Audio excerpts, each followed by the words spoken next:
Hello, everyone. I'm Jim Garrison, and I want to welcome all of you on this final session of Humanity Rising as the Conference of Parties in Glasgow comes to a close. Over the last 12 days, we've been highlighting COP26 as the governments of the world, international institutions, corporations, lobbyists, civil society have come together as they've done now for 26 years to see what we as a world community comprised of nearly 200 countries from all over this globe can do about the most urgent crisis humanity has ever faced. The Conference of Parties have been dealing with climate change. We've been holding our discussions in the aftermath of the latest IPCC report that says that humanity is now in unprecedented territory, which the Secretary General of the United Nations said means that we're now in code red, which means that we're now in the climate tipping point.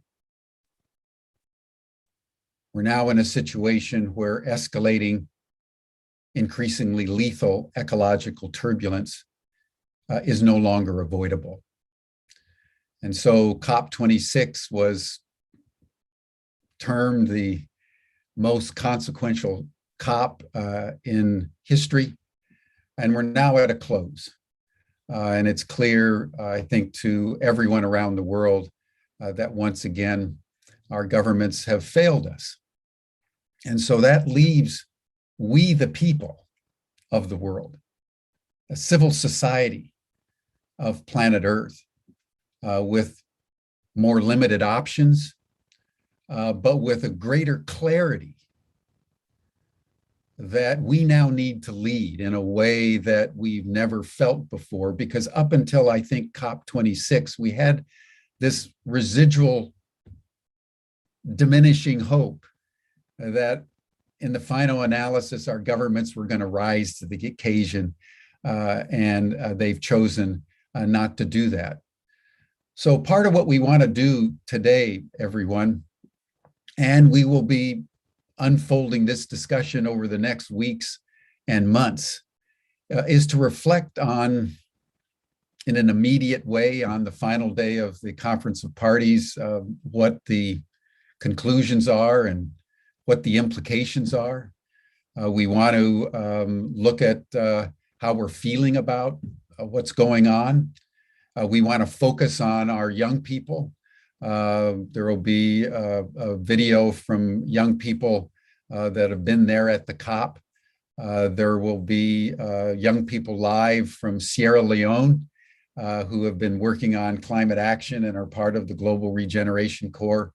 We'll be talking about what we can do to build under adverse circumstances, but with now more clarity that it is up to us how we can begin to fashion a global network of regeneration over the next weeks, months, and years as we live out now the implications of Code Red. So all of that is in store for us today. So I want to thank all of you for joining. I want to thank all of our live streaming partners. I want to thank our live streaming partners into the Spanish-speaking world. We're having live simultaneous translations into Spanish.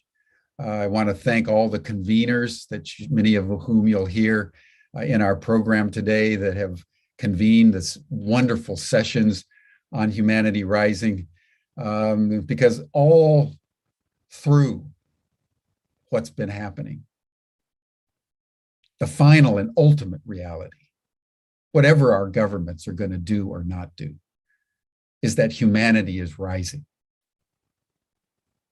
And when 2 or 3 are gathered together, let alone millions, hope is real, optimism is warranted, because even at the 11th hour, change is possible So we want to be both ruthlessly realistic about the global context in which we find ourselves, but we want to always bear in mind that whatever the circumstances, change is equally possible.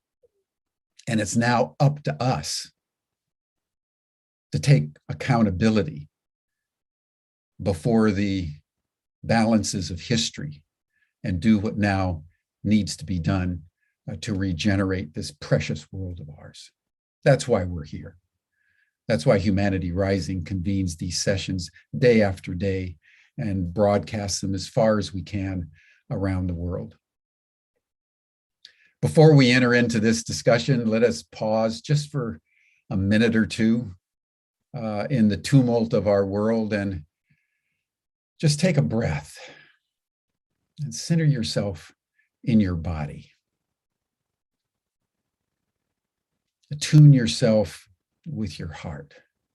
See if just for the next minute, minute and a half, you can listen to your heartbeat in a spirit of gratitude and deep thanksgiving that you're alive. We're all alive at this most extraordinary moment in the human journey, where every choice that we make matters.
Thank you, everyone.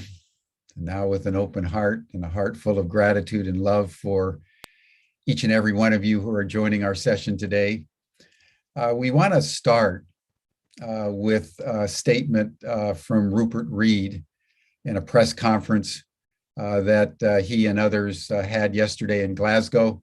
We want to do a recording because Rupert has been diagnosed with COVID. He was going to join us today, was all set to do so, but in all the exposures that he's traversed over the last 12 days in Glasgow, he's come down with COVID, so he was not able to join us today. But we want to start with his statement, which I think was a very clear summary of COP26. And then we'll have a statement of a young woman from Turkey who was part of the press conference as well. And then we'll open it up to a larger discussion of the panelists that are here today. And then our program will unfold. So let's start, Rick, with Rupert from Glasgow. To save this planet. You know, the politicians and world leaders seem to be the last ones to be understanding the extent of this climate emergency that we're in. You know, walking the streets of Glasgow, there's posters everywhere talking about the climate emergency. I've seen urgency levels notched up, way up, since Paris and Madrid. and Lima, Peru, since those COPs. But those urgency levels are in the general public that is outside the COP, in the youth. You know, young people are literally in tears fighting for their lives, and they don't see action strong enough to give them, you know, a lot of hope for the future. You know, lots of young women are refusing to even consider the idea of having children. I mean, how serious and how sad is that? They don't think that there will be a decent world for them to bring up their kids in. And as Peter and Nick said, as long as greenhouse gases continue to climb exponentially in the atmosphere, and as long as our governments continue to subsidize the fossil fuel industry, and as long as we have meetings, COP meetings, where there's actually more fossil fuel lobbyists in the blue zone than there are delegates of any other country, any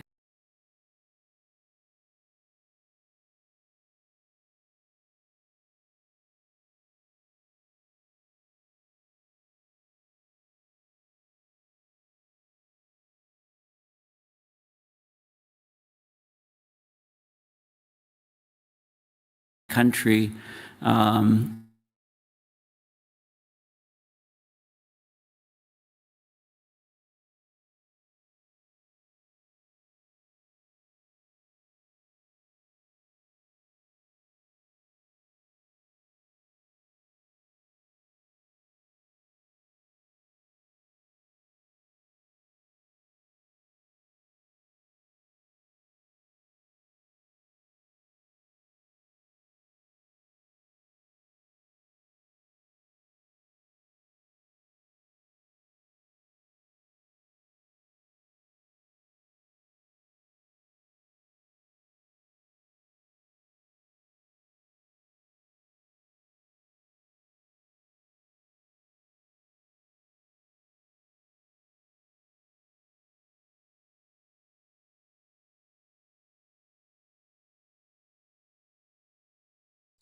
Hey, Jim, I've lost Rupert. I'll have to re-queue it if you want to show the other one.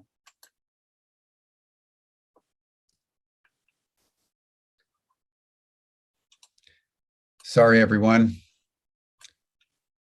I'll share my screen.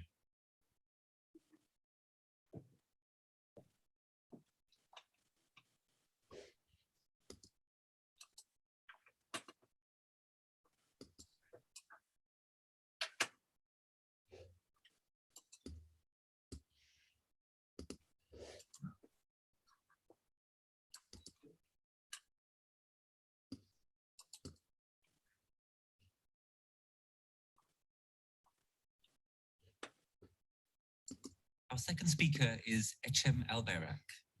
Echem is an intern with the Human Impact Institute and an Extinction Rebellion activist in her native Turkey. She's going to speak with us for a few minutes about what that's like, about what that feels like emotionally, and what that feels like politically. And she has a few images to accompany her remarks. Echem. Thank you. I want to share with you something I wrote during a very difficult time when my country, Turkey, was aflame this summer.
to follow, I get shaken to my core. Record heat waves, historic flooding, massive wildfires, deaths, war, hatred, suffering. It's like a never-ending nightmare. I'm in a constant emotional exhaustion and want to cry and scream. In my head and mind, I don't know how to stay hopeful when the world is collapsing before my eyes at this accelerating pace. I even often feel guilty for not being able to stay hopeful all the time, beat myself up for not being able to take more action, for spending most of my energy trying to stay sane. The wiser voice in me nudges. Come on, Ejam. You know despair won't help creating the world you want to live in. It's going to be a long fight, but we can do hard things. Show up even when you're messy and afraid. That voice and the knowing of my heart can dream brighter, hazeless skies. I know there is a better world our hearts know is possible. One with empathy, healing, safety, understanding, harmony, peace, freedom, and love. Right now, I'm trying hard to listen to that knowing, that little voice inside me I can hear when I sit still instead of the stubborn chatters of my mind. Frankly, it is what keeps me here. And I wonder what would happen if we all started listening better. There's this one quote I can't seem to stop thinking about. There comes a point where we need to stop just pulling people out of the river. We need to go upstream and find out why they're falling in. What if we all listen to the voice of our hearts? Stop just pulling people out of the river. Stop trying so hard not to fall in ourselves and went upstream together. What more needs to happen for all of us to start going upstream? This is the question that keeps me awake at night. How can we collectively go to the upstream and make more people open their hearts to the truth and to the pain and the grief? Because we need to sit in the grief. We have to be willing to acknowledge the pain, the painful truth, because if you don't sit in the reality of the issues, we're just gonna continue fooling ourselves, and we don't have time for it anymore. I personally choose to channel my grief and despair into action. That's where I find my hope. These are some photos from some of our actions with the Extinction Rebellion in Istanbul. Those are specifically from one funeral march we did for the species that are going extinct because of climate change.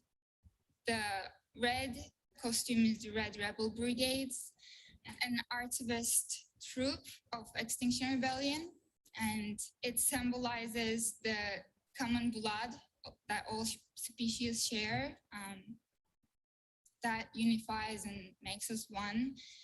And it is really powerful to be walking around on the streets wearing it, because you can see people connecting with it empathetically and they can understand the message of it. I know what I'm inviting you to do is difficult, opening our hearts to the pain and the grief.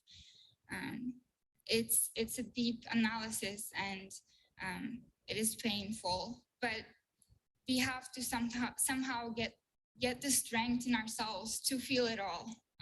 And then we have to find ways to turn it and channel it into action. We first have to feel the pain, and then we have to rise. Thank you.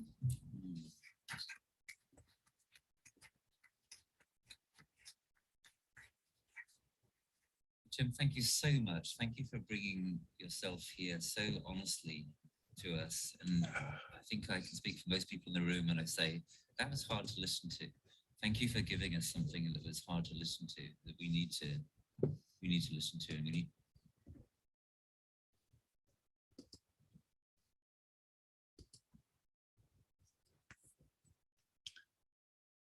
Thank you, everyone. I think Rick has queued up Rupert Reed in his opening statement, so we'll hear that now, and then we'll open it up to discussion.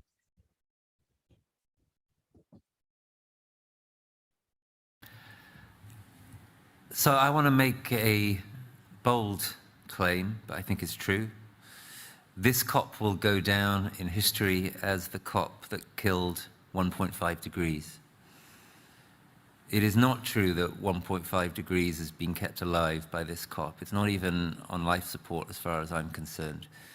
The analyses of the Climate Action Tracker and the UNEP Emissions Gap Report addendum are clearly showing that when you take into account what is realistically offered by this COP, then we are heading for closer to 3 degrees. And it is no longer possible to let them credibly get away with saying that that's a way of keeping 1.5 degrees alive. When I read the draft agreement the other day, I was actually shocked. I've got to admit it to you. I feel almost scandalized about myself to say that, because I've been warning for months about how ineffectual this COP was going to be. But even I wasn't expecting something as vapid as the actual document. There's basically nothing in it. Nothing by way of commitments. All it says is we want to try and do this, that, and the other in the future. It is simply an exercise in kicking the can down the road. That's it.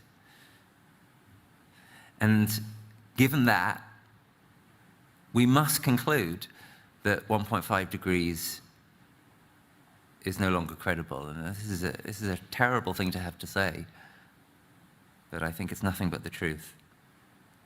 So, because of the recalcitrance of a substantial number of countries, COP26 has failed us, and it has failed our children who are left begging for their lives. And in the light of that, I want to raise a couple of uncomfortable questions. First question is this. Yeah, sure, we can point our fingers at the fossil fuel industry, obviously, and at the countries failing to show leadership, and there are other villains as well. But what about our own role in this? Does it actually make sense to be part of a process which is so direly off the pace? Are those of us who have been strong critics of this COP, of the COP process, of the recalcitrance of those countries and so forth, are we nevertheless in some sense legitimating the process by way of being here, even as we sit here in this press conference? I'm not honestly sure what the answer to this question is, but it seems to me that we have reached the point where we need to ask a question like that. We have reached a point where we need to no longer assume that taking part in this can-kicking exercise actually makes sense. And my second uncomfortable question is this. Well, if there's anything right about my first uncomfortable question, well, should there be further elements to this can-kicking exercise? Should we be all assuming that, well, of course there'll be a COP27 at Cairo and then a COP28 and so forth. Is that also now potentially part of the problem rather than of the solution? Should there be more COPs? It will be said in response, but look, I mean, the COP process may be dire, but it's better than having no process at all, and it does at least supply some kind of legitimacy in international law to claims from protesters in courts and so forth. But what I'm saying is we have to make an honest assessment. Do the benefits at this point actually outweigh the costs? Would it be better to say, it's not 1 minute to midnight, it's not midnight, it's 5 past midnight. The COP system has failed. Arguably, it was designed to fail. It never had any sanctions built into it, as, for example, the Montreal Protocol did. There was never any way of enforcing anything that's been happening these last 25 years. Should it actually carry on? So that's my second uncomfortable question. And now my conclusion. if you think that anything that I've said is true, then we must take the first steps of fully claiming our agency and no longer outsourcing it to governments and to a process who are clearly not intending to use it to save us. And what's the implication of that? Well, right here in Glasgow, we need to find some strong way of asserting that. We need to find some strong way of asserting that we recognize, I'm going to use a bit of sort of copy language here, that we recognize that it's 5 minutes past midnight, that we recognize, that we acknowledge that our governments are not planning to save us, and that we intend to take back the power that they have abdicated using. And what that means in very small micro terms, it seems to me, in the next couple of days as this COP comes towards a close, is that not just outside the blue zone, but inside the blue zone, we should consider protesting. We should consider walking out. We should consider joining those who are outside the exits. We should consider joining those who are going to be protesting in London on Saturday. We must mark and narrate this infamous moment in human history, the moment where 1.5 became consigned to history and where it became clear that no one's coming to save us.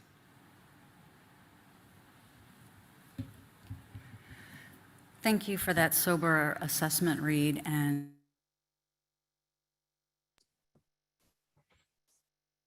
thank you, Rick. We wanted to provide those statements from Glasgow, both from Rupert and the young woman, to give all of us a sense of the atmosphere in the aftermath of the failure of the governments that leaves the climate movement, the progressive movement, as Rupert indicates, with some very challenging choices and questions that we need to ponder. And so I just wanted to emphasize, as we now embark on our discussion, that we want to do this, everyone, in a spirit of truth pursued rather than truth possessed. We're at quite a poignantly painful moment of realization about our governments and about the need for dramatic climate action on the part of the people. And so we just want to now hear from a variety of voices. In a few minutes, we'll hear the civil society statement that just came out a few hours ago in Glasgow. And so we'll hold a lot of different pieces and perspectives and points of view as we now embark on our discussion. And I thought we would start with Shelley, who's been present every day. She's been live tweeting the entire proceedings out on Twitter. She has been looking at this very clearly. So Shelley, I'd love to hear from you, and then Ed, and then Marilyn, and then Stephanie. Shelley. Well, thank you very much. It's good to be here with everyone. It has been an illuminating 12 days in many ways for many of us. I just wanted to proffer a quote from Arundhati Roy, who said, "The trouble is, once you see it, you can't unsee it. And once you've seen it, keeping quiet, saying nothing, becomes as political an act as speaking out. There is no innocence. Either way, you are accountable."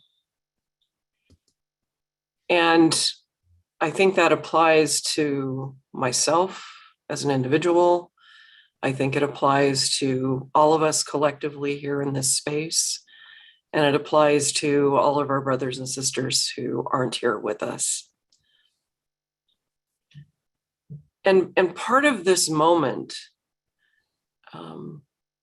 includes facing up to the grief that comes from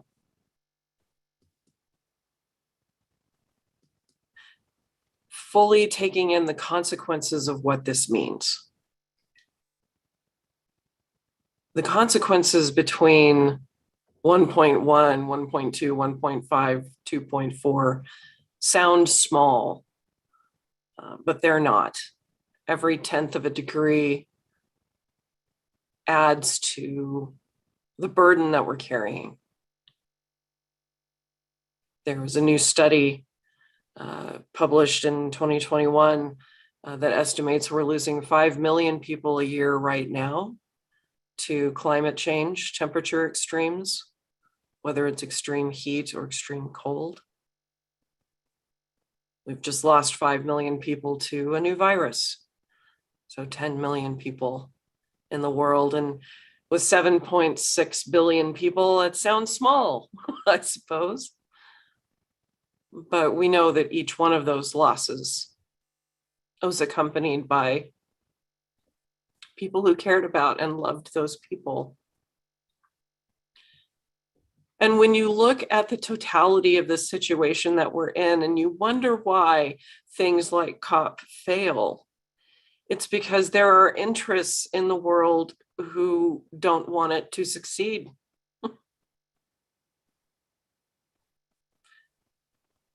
These are the uncomfortable things that I look at. And these are the uncomfortable things that I try to take in and try to confront. Because our youth don't need more false hope. Our youth don't need us coming to them with what we feel are the solutions. I fully believe they need to be as informed as possible so that they can grieve themselves and know what it is that they are up against. Because when we talk about diminishing food resources, when we talk about diminishing water resources, those are real things that really impact people.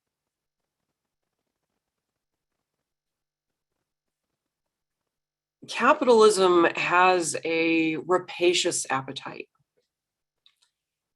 and it makes money as it's building things, and it makes money as it's destroying things.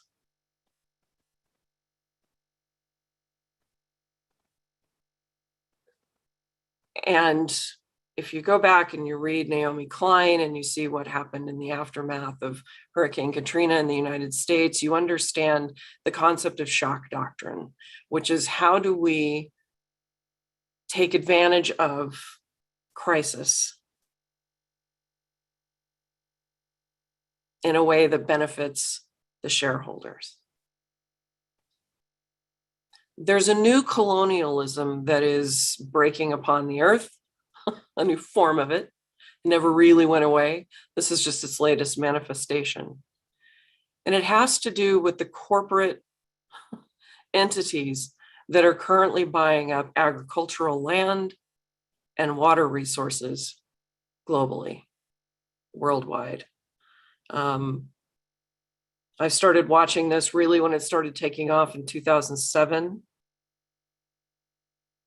According to a 2014 study, there are 126 countries now involved in purchasing and selling global farmland. And investors in the North, US, Britain, Germany, also India and the Netherlands and China, are primarily seeking out land in South America, Africa, Asia, particularly Brazil, Ethiopia, the Philippines, the Sudan, Madagascar, Mozambique, and Tanzania. It's estimated in a 2013 study that between 0.07% and 1.75% of the world's agricultural land is now being transferred to foreign investors.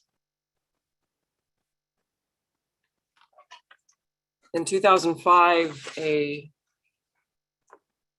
book came out called Blue Gold. I don't know how many people have heard of it. There's also a documentary on YouTube that I can put in the links and in the tweet.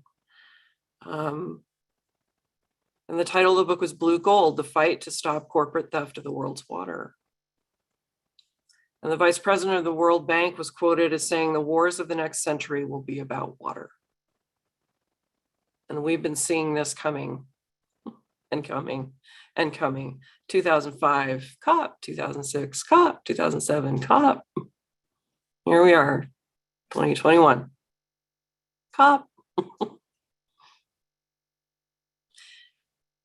And these types of acquisitions bring up lots of questions about Indigenous peoples who are being affected.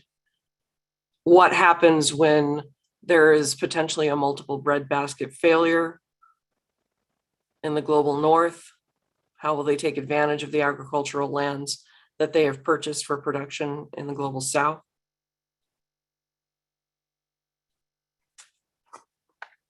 And what kinds of issues are we up against? Well, this is the reality of what climate change means. It doesn't have to mean that everywhere, but we can't face it without telling the truth. It's not enough to put a garden in your yard, and I think that's great if you do, please do. And anything you can possibly think of to do for yourself and your local communities, all the positive projects you can do, by all means do them. Do not stop. Do not stop. But don't denigrate the grief being felt by people, and don't deny the potential of harm that will come to millions of individuals based on the government's failures. We don't need more denial about what's happening. We need more truth about what's happening. You can hold the negative and the positive at the same time, because you must. You must hold both, and you must reconcile both inside of you, and join together with people, as many people as possible, to make as positive a difference as you can.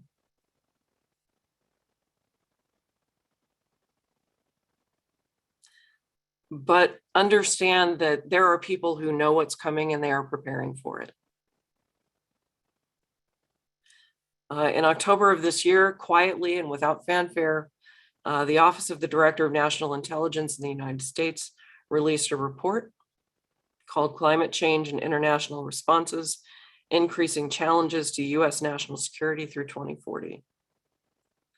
And people are fond of telling me that the US is not the world, and I understand that. The US is not the world. But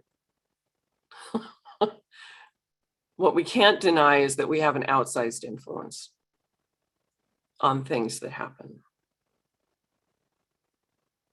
And in that report, the United States military is very clear. We're going to hit 1.5 by 2030. Past 2 degrees by 2050 with catastrophic and nonlinear changes. That is what they are preparing for. That is what they are preparing for. I'm going to share my screen really quickly. This is a page from the report. I'll put the link in so that you can read it. But this is their assessment of the Paris Agreement and the threats that are coming. And the ones I want to focus on are cross-border water tension and conflict, high risk by 2040, medium risk by 2030. Shelley, could you go full screen, please? Am I not full screen? I don't know how to do that. Anyway, I'll stop sharing and I'll put the link in so you can see it. And what's important about that is they are recognizing and talking about the strains on energies and food systems, greater demands for humanitarian relief. And at the same time, the US military emits more than CO2 than as many as 140 other countries combined. So while at the same time, we're talking about reducing carbon emissions and the dangers that will come if we don't, we're preparing to meet those dangers by emitting carbon. It is a unbelievably vicious circle. It's estimated 77 to 80% of the US entire greenhouse gas emissions are attributed to our military. And we don't have good figures on this because the Paris Agreement and other agreements have exempted militaries in the world from having to really account for those CO2 emissions.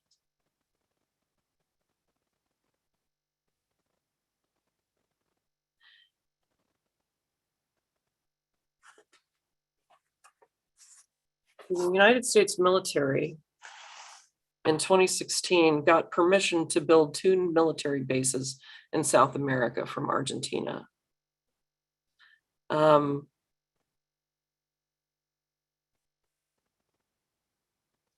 I'm sure talking about these things will put me on some list somewhere. I'm already there, being an anti-war protester.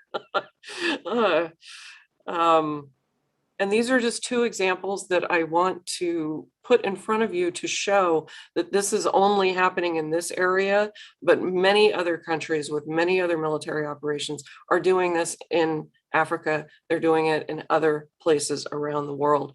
The first base that we're putting in is at Tierra del Fuego, which has access to numerous Antarctic islands and access to valuable water supplies. The Antarctic currently has the largest freshwater reserve in the world. Chile, Argentina, US, and the UK are discussing a new base in the capital of Tierra del Fuego. And the US has refused to sign the compact to protect water spaces and ship travel in that area.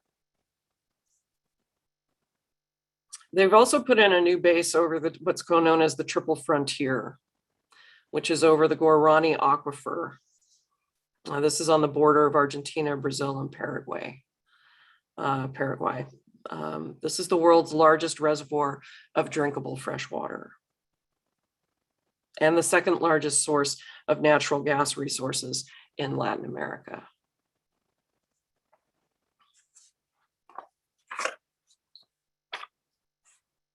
And if you start to cast this out, you start to see what the consequences of climate change are, the things they admit behind closed doors, and the ways that they are preparing to deal with this and adapt to it from their own perspective.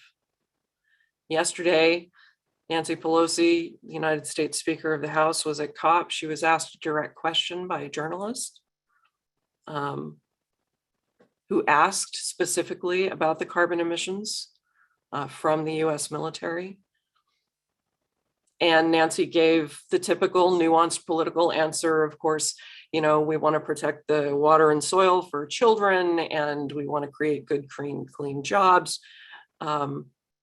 But she just flat out said it's also a national security issue because of migration and conflict around resources. This is completely bipartisan in the United States, regardless of what happens with our government.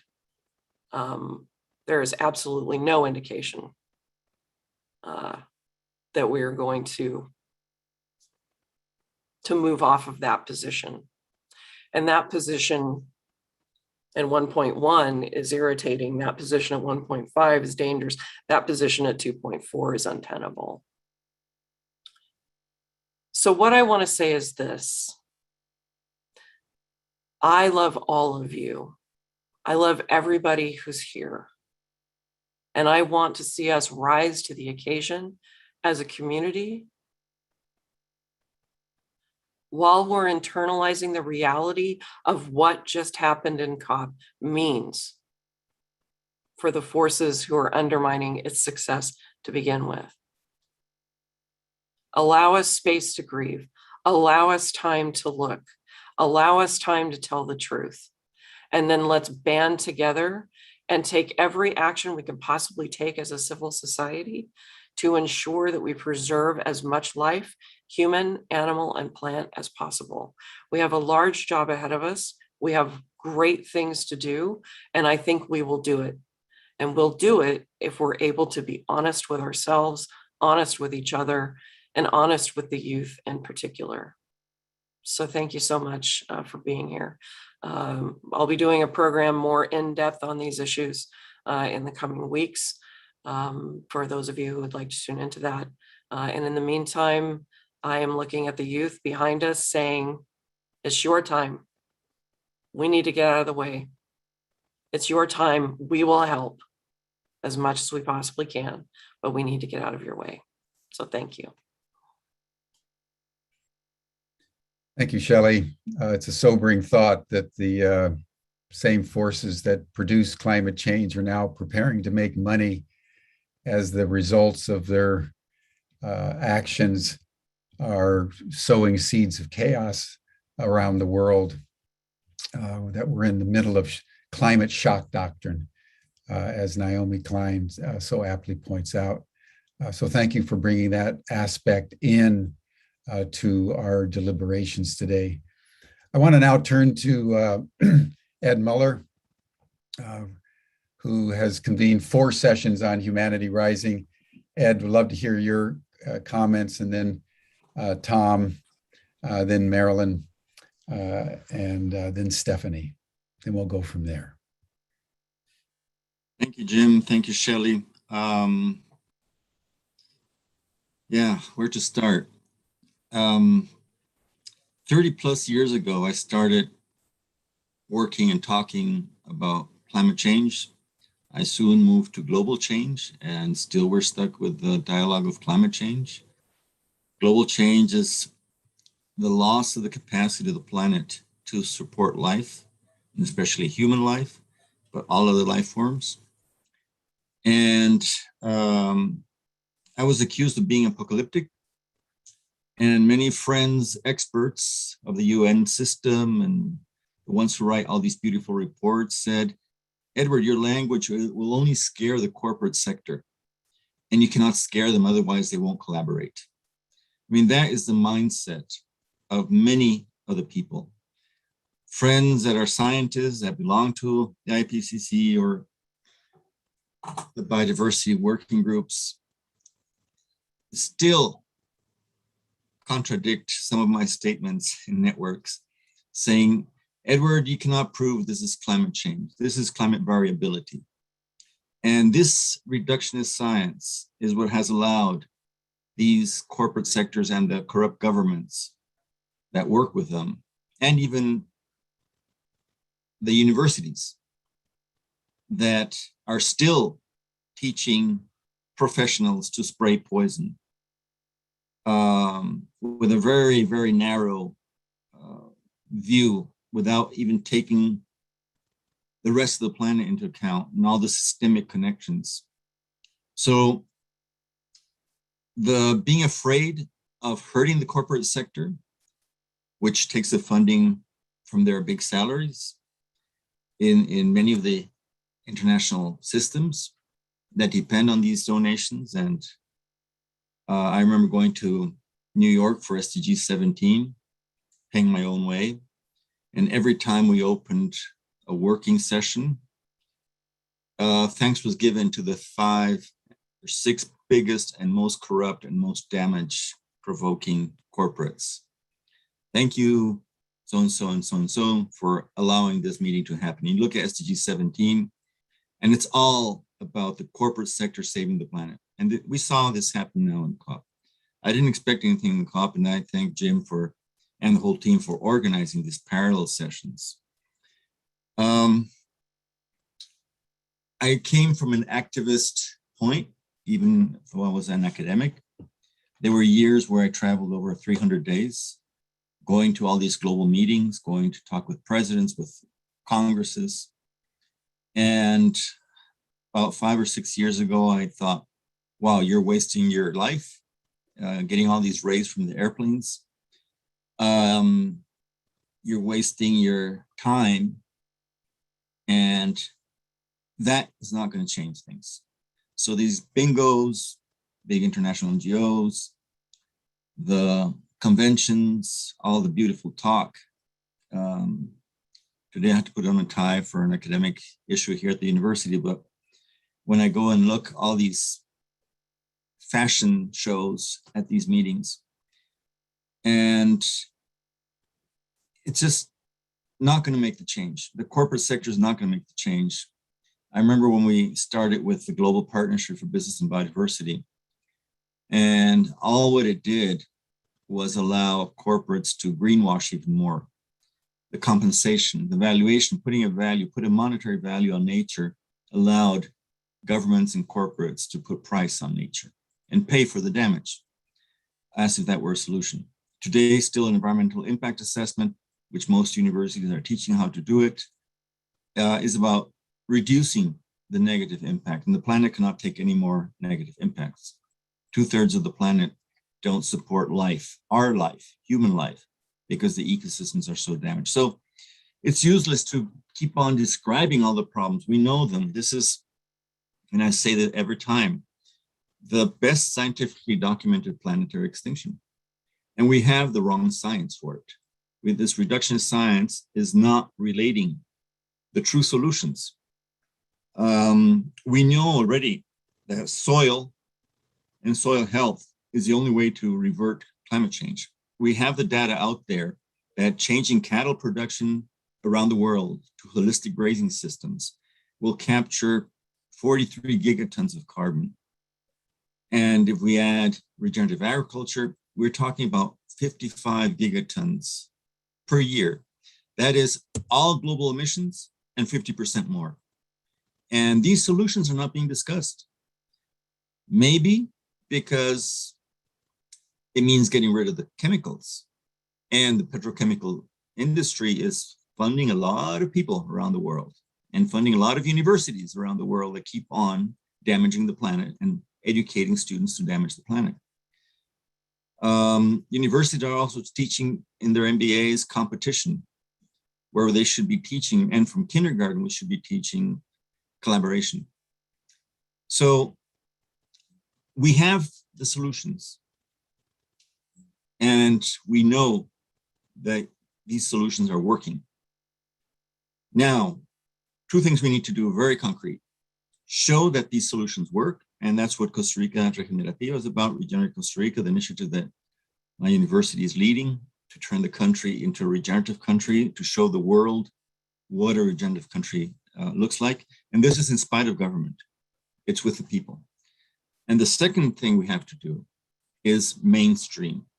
So we need to cross the chasm of early adopters. I've been with a compost in my house for over 30 years. At the beginning, not a single neighbor that actually came to complain because I was going to collect rats and it was going to affect them. Today, composting is pretty accepted around my neighborhoods. So it takes time, but we don't have that time anymore. So we really need to scale it up. And I think this is what the Alliance of University for International Cooperation and Ubiquity and all the other partners, Donut Economics, Action Lab, and many others, is setting the way. Training, educating youth so they know we don't have to learn to adapt to a collapsing planet. I get upset, my intestines get upset when I hear about climate change adaptation. So we cannot keep on thinking that we need to learn to adapt to a collapsing planet. That is not possible. We still have time to build the future we want. And nature last year, and I've said this several times, nature has the ability to work with us. Last year, we gave it a few months vacation. All we did was give it vacation, let it be. And it cleaned the air, cleaned the atmosphere, cleaned the oceans. Life came back to our towns, to our cities, to the rural areas. And then we just went back to normal. Build back better, another disgusting term. Build back better. We cannot build back. We need to bounce beyond to a new future. And this is what we can do together. So youth, please trust us, work with us. Let us help you design and build your future. Don't tell anybody you have to learn how to build it, to get used to a collapsing planet. We still have time. We can actually reverse climate change to a degree where we gain time for all these other political and electric cars and everything else to come on if we work together. In 5 years, we could already be getting close to 400 parts per million again, and that would allow us to start reverting things.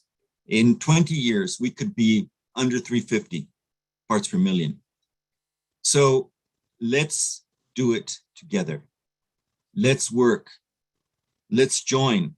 If anybody that has funding listens to this, support these initiatives. Ugo, who will speak later on this call, he developed this beautiful way to collect information about people, a hive, and to put us in contact, because we need to network all the networks. So as the bad part of society, military, presidents, big bureaucrats from the international systems have aligned, we need to align. We need to get to enough mass, critical mass, to have it run off on its own and just leave the old system behind. Let's follow Buck Fuller. Let's not fight the system. It's useless to even waste a drop of saliva talking to a president or talking to a corporate sector. They can promise whatever they want. And if they want to, they can do it. I'm not against them, these big, horrible companies turning into regenerative agriculture. Go ahead, but that's not where it's going to come. It's going to come from us, from civil society. I think that's one of the good things that came out of the COP. Everybody said, finally, look, it's in our hands. We cannot leave it in the hands of anybody else. So join the hive, join our networks, and let's network and network and network. Let's get this out in all the languages. Let's put out training courses on how to regenerate. The beautiful thing about regeneration, it is using nature. So we told people wrongly, we need to take care of nature. Nature does not need any taking care of. It can take care of itself. It will help us. So we need to understand that if nature doesn't live, we don't live. And that's a different power structure. So let's just join together, get into the hive, and let's work. And I'll give all my heart and my experience and my knowledge, maybe you can call it wisdom, to anybody who wants it. But I cannot do it from one to one person. I can do it in a network. And that's a way we can save time and really scale this up. So thank you for listening. Thank you so much, Ed. These are inspiring words in the realization that it's up to us and that we can do it if we network ourselves in the necessary way at the right scale. I think that's part of the conversation we need to have is how do we scale this so that it actually makes the kind of difference we so passionately seek. So thank you so much for that. I'd like to now bring in Tom Eddington. He convened our panel on endangered species. I would just want to remind everybody we have some time constraints, so that if we can be a little bit more concise, that would be helpful, because we want to get an opportunity to have all our speakers and then the youth who we want to bring in to comment. So Tom? Yeah, thank you, Jim. And I'd like to maybe echo many of the comments made by Ed. This morning I've been reminded, and certainly over the last period of time with COP26, I've been reminded of the monkey traps that used to be set to capture monkeys, and they were coconut shells that were hollowed out, or a hole was made in them just big enough for the monkey to put its open hand into the coconut, and the coconuts would be filled with rice. And once the monkey would put its hand into the coconut, and the coconut was attached to a stake, and when it grabbed the rice, it couldn't take its hand out of the coconut. And the monkey became a prisoner of its own grasp. And I'd like to use that and put that out there as a metaphor for where we are as a species. And we all are prisoners of our own grasp. We've become completely dependent upon the petroleum economy that has been created around the world over the last 100 years. And each of us need to look at what are we grasping for, and what are we prisoners of? And ultimately, we're all prisoners of the consciousness that we're bringing into the world. And I shared in the endangered discussion last week that if we were to do a normal distribution of human consciousness, a percentage of humanity is truly awake and doing the things that are necessary to shift the consciousness of how we're being with nature. And a certain percentage, a small percentage, are truly asleep. But the vast majority, I believe, of humanity is pretending to be asleep. And we know, any of us who've been parents trying to wake our children in the morning to get them ready for school, that the hardest people to wake are those pretending to be asleep. And that's the reality of where we are as a species. It's the reality of where each of us are and how we're living our lives. And we need to stop pretending to be asleep. We need to take the actions. And each of our political leaders, as they demonstrated in the COP sessions this week and last week, and the business leaders, they're all victims of their grasp. They're all victims of the systems that they're operating in. They may have wonderful intentions. They may be well-meaning, but they're prisoners of their grasp. They're prisoners of what they're holding on to and the systems that they're operating in. And so we absolutely have to recognize that it's up to each of us. If we want to see a different world, each of us have to take the actions that are necessary. Each of us have to look at, what are we holding on to? And are we a prisoner of our grasp hand inside that metaphorical coconut?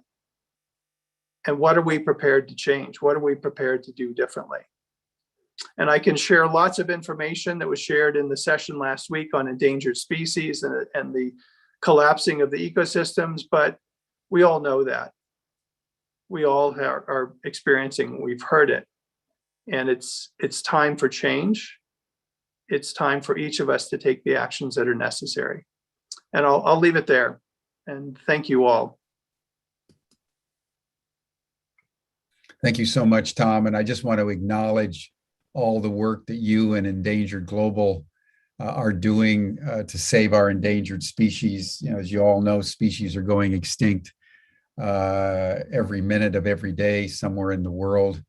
And we're in the midst of the 6th mass extinction of our planetary history, triggered by us humans. And Tom is really on the forefront of trying to save as many endangered species as are possible. So I just want to acknowledge, Tom, all the work that you're doing in that sector of our common struggle. And I hope you put Endangered Global, put the link in the chat box. So thank you. Thank you, thank you, thank you. Thank you, Jim. Now let's turn to Marilyn Hamilton, the founder of Integral City Meshworks. She was the one who got the civil society report that just came out in the aftermath of COP. So Marilyn, if you could just summarize that for all of us. That's another part of what's happening over there in Glasgow as we speak.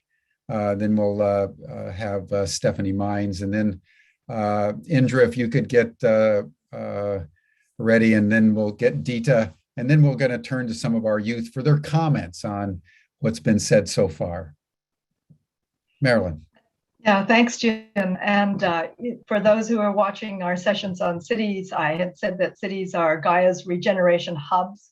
And so I'm always looking not only for the voices of government and business, but where are citizens and culture and civil society.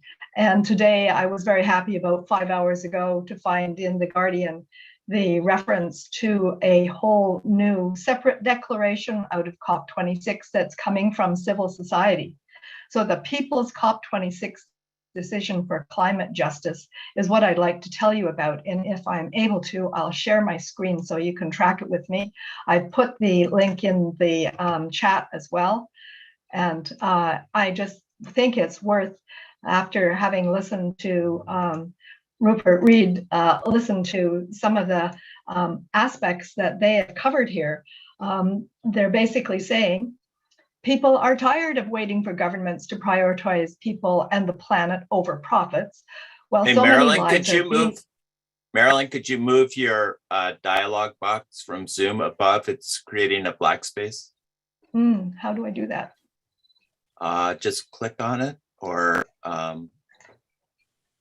there it goes. It moved. It got worse. It got worse, yes. Sorry. Well, let's just go with what you got. Okay, sorry. There we go. Thank you. Okay, I can't tell on my own screen. So as I was saying, what's in the People's Declaration are these demands. Number one, global North countries pay their climate debt. Secondly, deliver a global goal for adaptation. Thirdly, address climate injustice and pay up for loss and damage.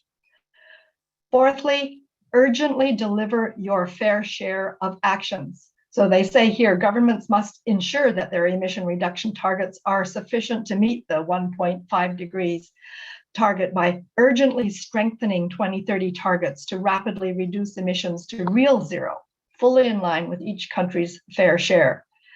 Fifth, reject false solutions. So I think this is going back to some of the things that Shelley was saying. So we're not looking at false solutions and net zero. They're asking for the reality checks around nature-based approaches that Ed was speaking to. 6, no trade-off of human rights.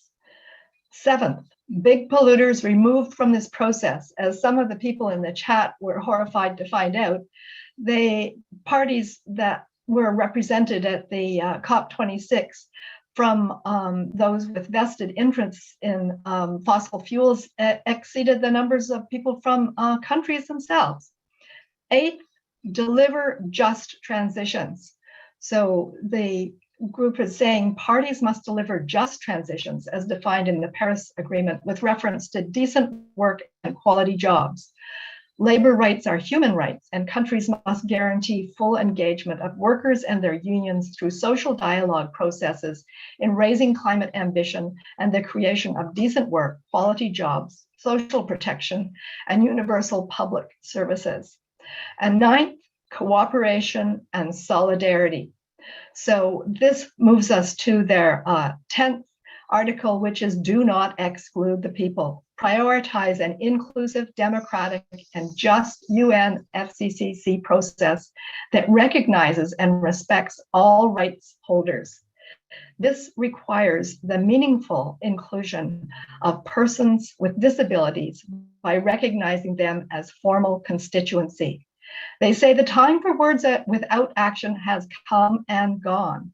We no longer have the luxury of time to sit back. Governments must immediately heed the growing demand of those already facing crisis and those who will face crisis, and bravely reimagine our world in a way that guarantees everyone the right to live with dignity and in harmony with our planet. The era of injustice is over. I don't know about you, but when I read that in the newspaper, I cheered.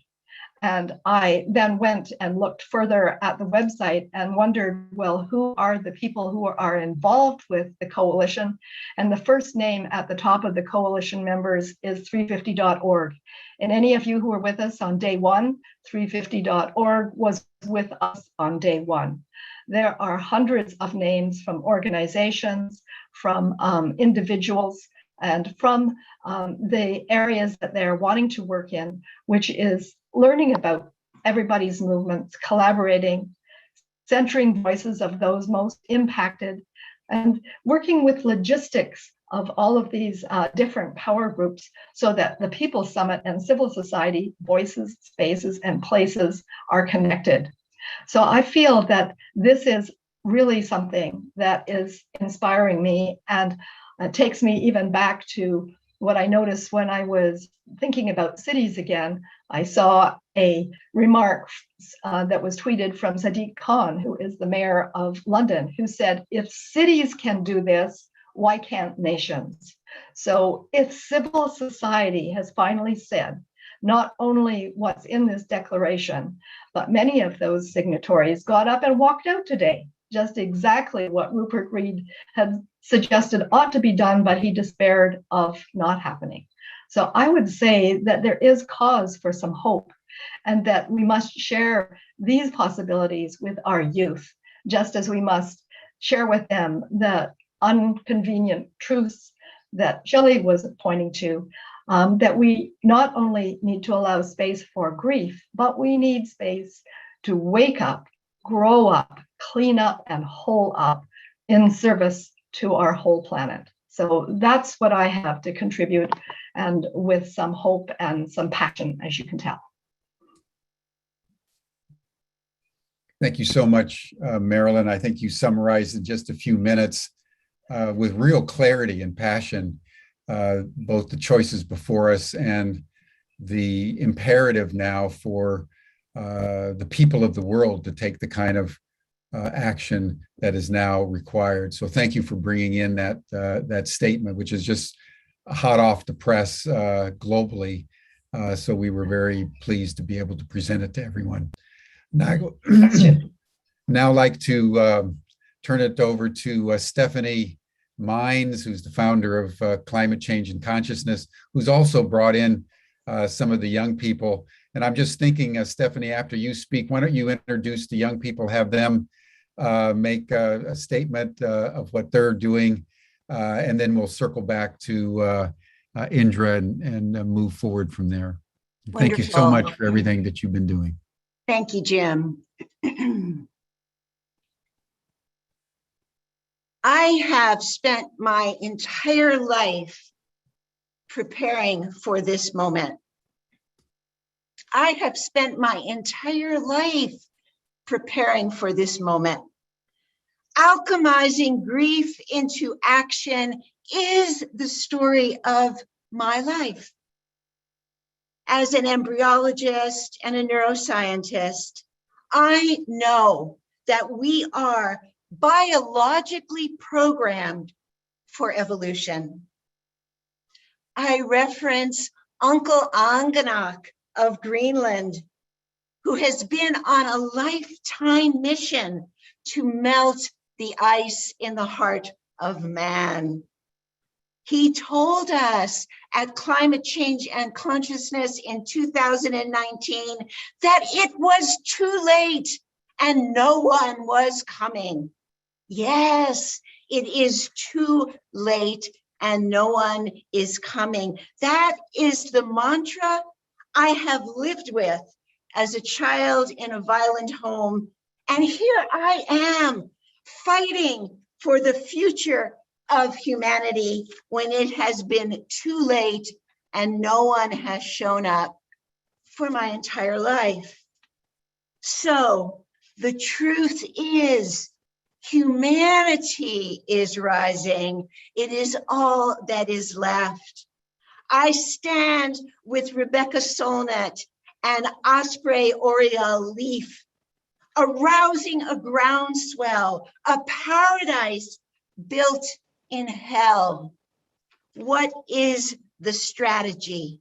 For me, it is a global regeneration core. It is the physical and mental health of our communities and our families. It is the youth, and particularly Indigenous youth and women, who, as we speak, are regenerating their communities with their bare hands. As an elder, I must advocate for them as I advocate for my own children. I believe we must listen deeply to Indigenous leaders and to youth. And I also believe and invest in educating people to be practical, culturally sensitive health practitioners, because the health consequences of climate disruption may be our greatest threat. I have been told all my life that health is wealth, and I have educated myself to identify the physiology of resilience, and I will share that with everyone. I am committed to a regenerative health paradigm that is within reach, and I have designed a pathway to distribute effective clinically tested resources broadly. I also know that our teachers are the young people who are here, like Alpha and Yusuf, who invest every breath in regenerating agriculture, cultural regeneration, and saving their desertified, raped, and colonized country from extinction. I know what it means to fight with nothing. That is how I have survived. My offering is in the evolution of consciousness and how hidden populations can come out of where they are hiding, like the parteras and curanderas in Puerto Rico when Hurricane Maria struck and no one came. I devote myself to the hidden, strangled voices that are ready to speak. I devote myself to a paradise built in hell. And I'd now like to introduce Yusuf Karoma and Alpha Cargbo, who are fighting the good fight every day of their lives in their beloved country, Sierra Leone. Yusuf, would you kindly share what you are doing in your region, in your area?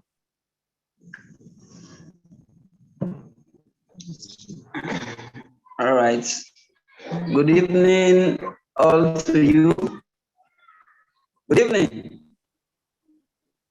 Welcome, Yusuf. Welcome. Yeah. So I am Yusuf, a climate change activist from the world, Sierra Leone.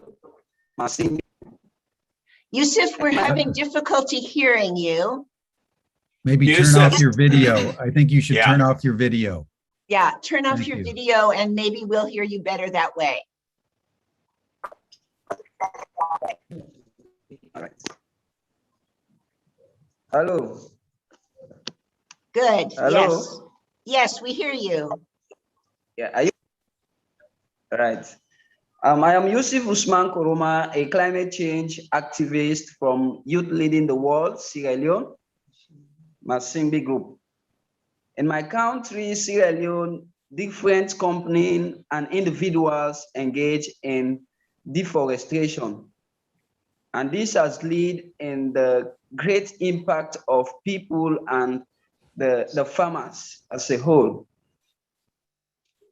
And as youth in the sustainable change, I thought it well of it to embark on this developmental move for Youth Leading the World, Sierra Leone. We have planted about 200 trees with school-going pupils, and they help us in the taking care of these trees. And we also want to establish schools garden with different schools. But we sit and thought it wise that, is that really enough for us? The answer is no, really, because that might not be sustainable for the community and the country as a whole. So we also want to establish a large scale of tree planting or afforestation, which we have discussed with some stakeholders, and they have reassured us for accessing the land where has been deforested. Before this time, we've not been straining about water facility, and but this time we do have challenges of accessing water, I mean pure water, due to the deforestation in our country and our community. And now the season that we are approaching, we do suffer for water, and that has to do with the implication of health and well-being, since we cannot access pure water in our community or the country as a whole due to this climate change. If I may talk on this, we also have what we call energy resilience, which is also a factor that disturbs Sierra Leone. In my country, I really felt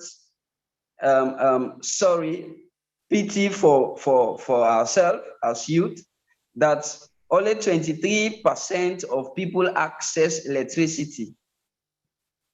Only 23 people access electricity in our country. Coming to the schools and the hospital, the health centers also do not have sustainable energy. Never mind, we are using generators and dams.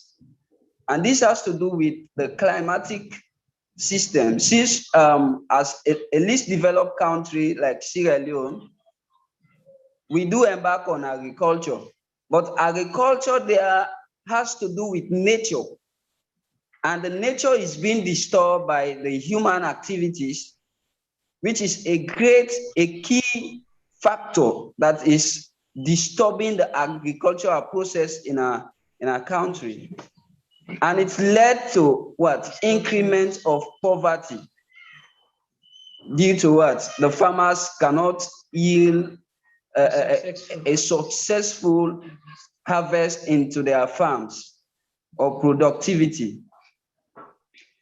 And I would like to share a story due to the energy resilience in my community and my country.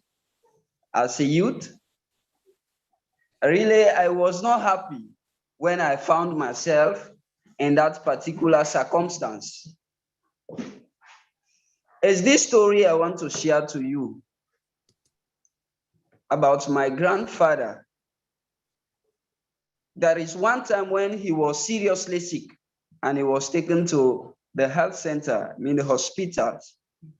And our hospitals here are not reliable of energy, and we are not using clean energy. Though I am advocating for us to use green energy, and I think that is affordable and sustainable, and that it can prevent another challenges of climate change. So I took my father to the hospital, and by then he was seriously sick. All I had to experience is when he was given an oxygen, so that doctors were trying to cater for his life and fighting for his life, for his survival. There comes what? A breakdown of a blackout. After 2 to 3 minutes, when he has given that oxygen, then the light went off. And definitely he could not make it. There comes his end of his life. And I came to realize that that is a reason and a factor that this sustainability of energy do disturb the lives of our people in our community and the country as a whole. So as a youth in my country and humanity reason, I found myself involved because we still have time to change the narrative. We still have time to be part of this involvement.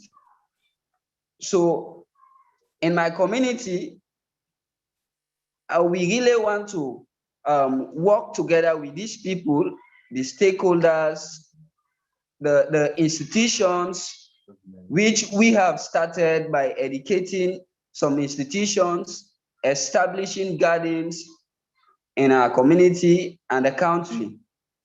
So with this, we as youth leading the world, activists in Sierra Leone, we want to see ourselves in this involvement of change. And we also want to have a sustainable change in our country. Thank you.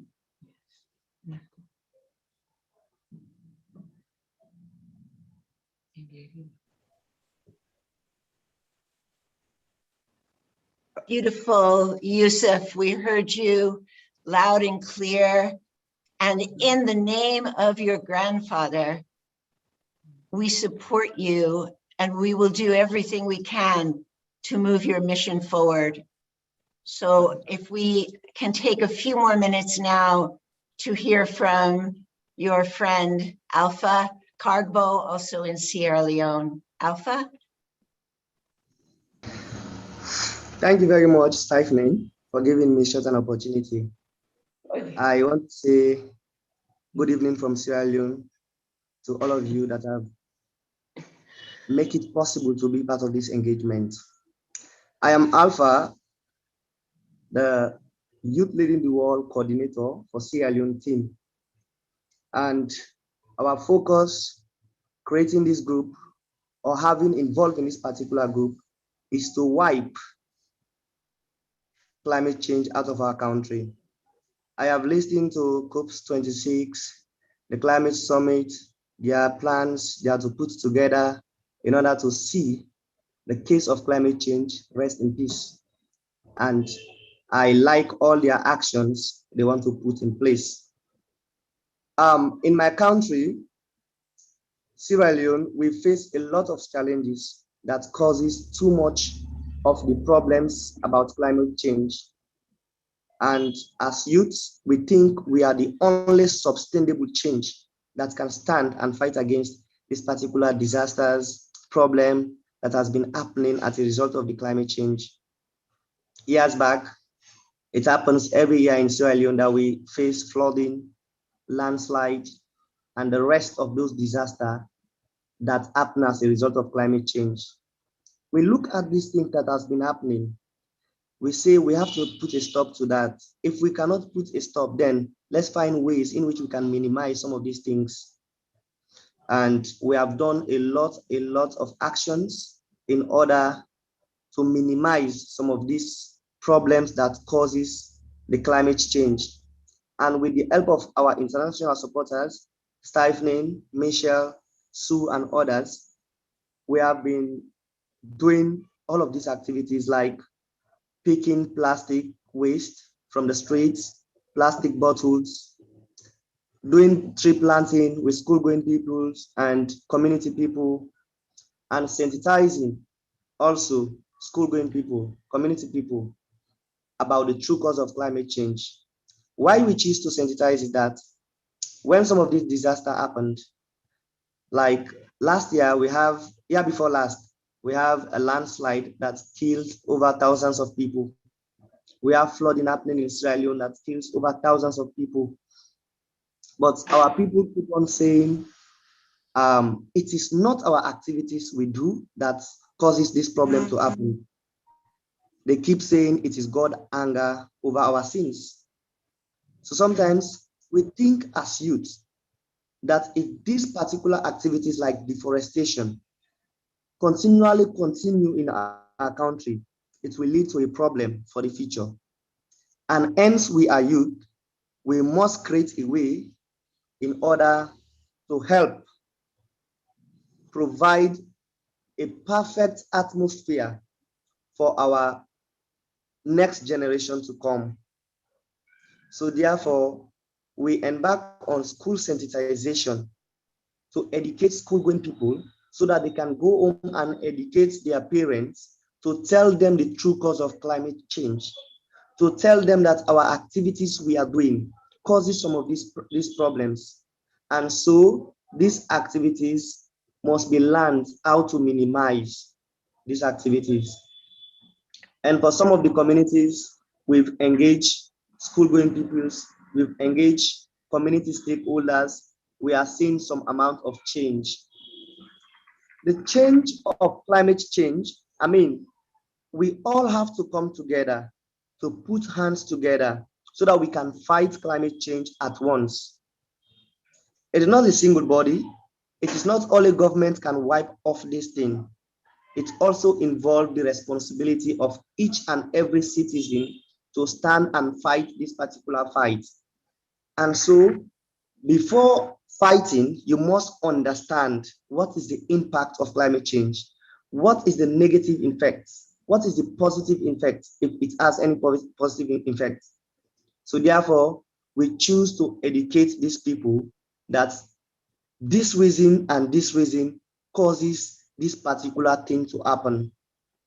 There are companies, there are individual people that has been engaging in cutting down trees in forest continually. And when they cut down trees, they don't do reforestation. They don't replace those trees. But first, we want to go and know what is their problems. So we went on as youth. We first of all try to ask them, how is these activities they are doing affect the farmers around them? So we interviewed the farmers. The farmers told us a lot. We put them into record. We went also to ask them, you people that are doing these particular activities, do you think they are rightful activities to protect your country? Why are you doing this? Then can you stop it? What will you need so that you can stop it? And we have their necessary response, which we also put into record. By so doing, we have known our weakness, we have known our strengths, and having known all of those things, now we can come in, apply our own ideas so that to rest this case, so that we can minimize these activities that destroy the climate.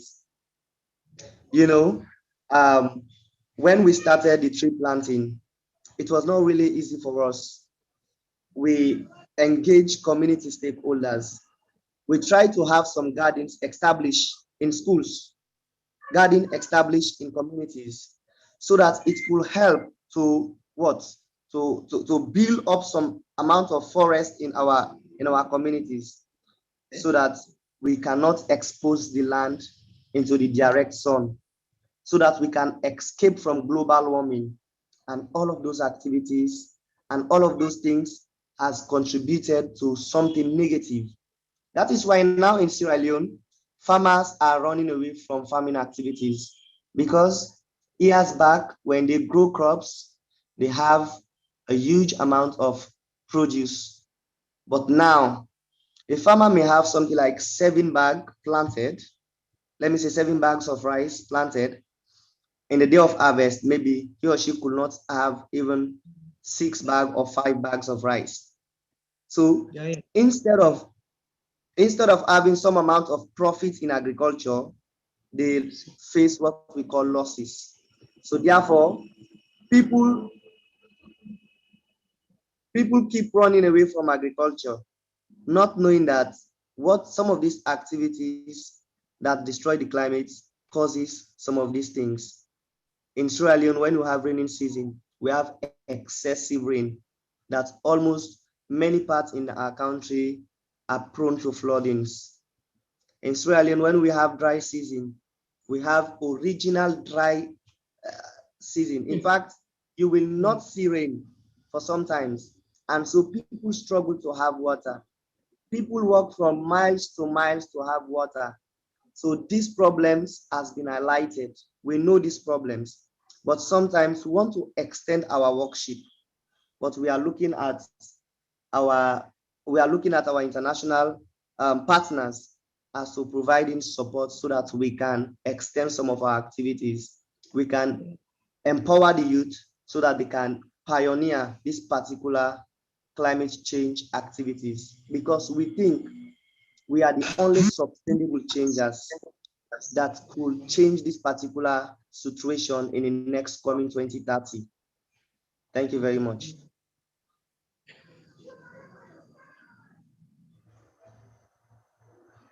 Thank you, Alpha. Thank you, Yusuf, and thank you, Stephanie, for making it possible for them to come in electronically. And we welcome both of you into the Global Regeneration Corps as we're beginning to build it out as we move beyond COP26. So we'll be hearing more from Yusuf and Alpha over the next weeks and months as the GRC takes shape. We want to hear now from Indra Adnan, and then briefly from Dita Vizoso, and then we'll conclude our program with a discussion of the Global Regeneration Corps. But Indra, you've heard just about everything. Would love to just hear your comments on the various points of view so far. Yeah, thank you so much. And in fact, if you don't mind, I'd like to invite Alpha and Yusuf to open their cameras again so that I can feel, and I really want to feel the sense of who I'm speaking to and who I'm getting behind. As I make just a few comments, I won't spend too much time. So Yusuf and Alpha, if you don't mind just coming back so that I can feel my connection with you. And I, just to, in a way, summarize what I've been feeling, which has been, you know, quite a ride, if you like, of emotions, listening to Rupert speaking as he did, and knowing that he's suffering from COVID at this moment. I feel very much like him, that something came to an end in this past 10 days. In a sense, a dream was over. And like Shelley, I really want to acknowledge that the thing that we might have been, or maybe too many people may have been investing in for too long, in a sense, has to now be allowed to be let go. And I think more than one person has said that maybe we should no longer now be holding COP, conferences of the parties, because if anything, they raise too much false hope of the idea that the governments are the people who will solve this crisis for us, when we know ourselves historically that governments have until now represented the very forces that have caused climate change to happen. And we need to move on. And what I'm hearing from other quarters is that the flame has been lit. And this flame is what I'm hearing from Yusuf, I'm hearing from Alpha, I'm hearing from Greta, that there is a flame of hope alive, which is, it's not too late. We can still do something in the face of this crisis. And hearing from Edward, he is showing us that he's been with all the people that he's been working with over the last 10, 15, 20, his whole lifetime. The solutions are available. So let's hold on to these two things. One, the solutions are already available. Two, the flame has been lit. But let's not lose sight of the fact that there is a lot missing in between those two things.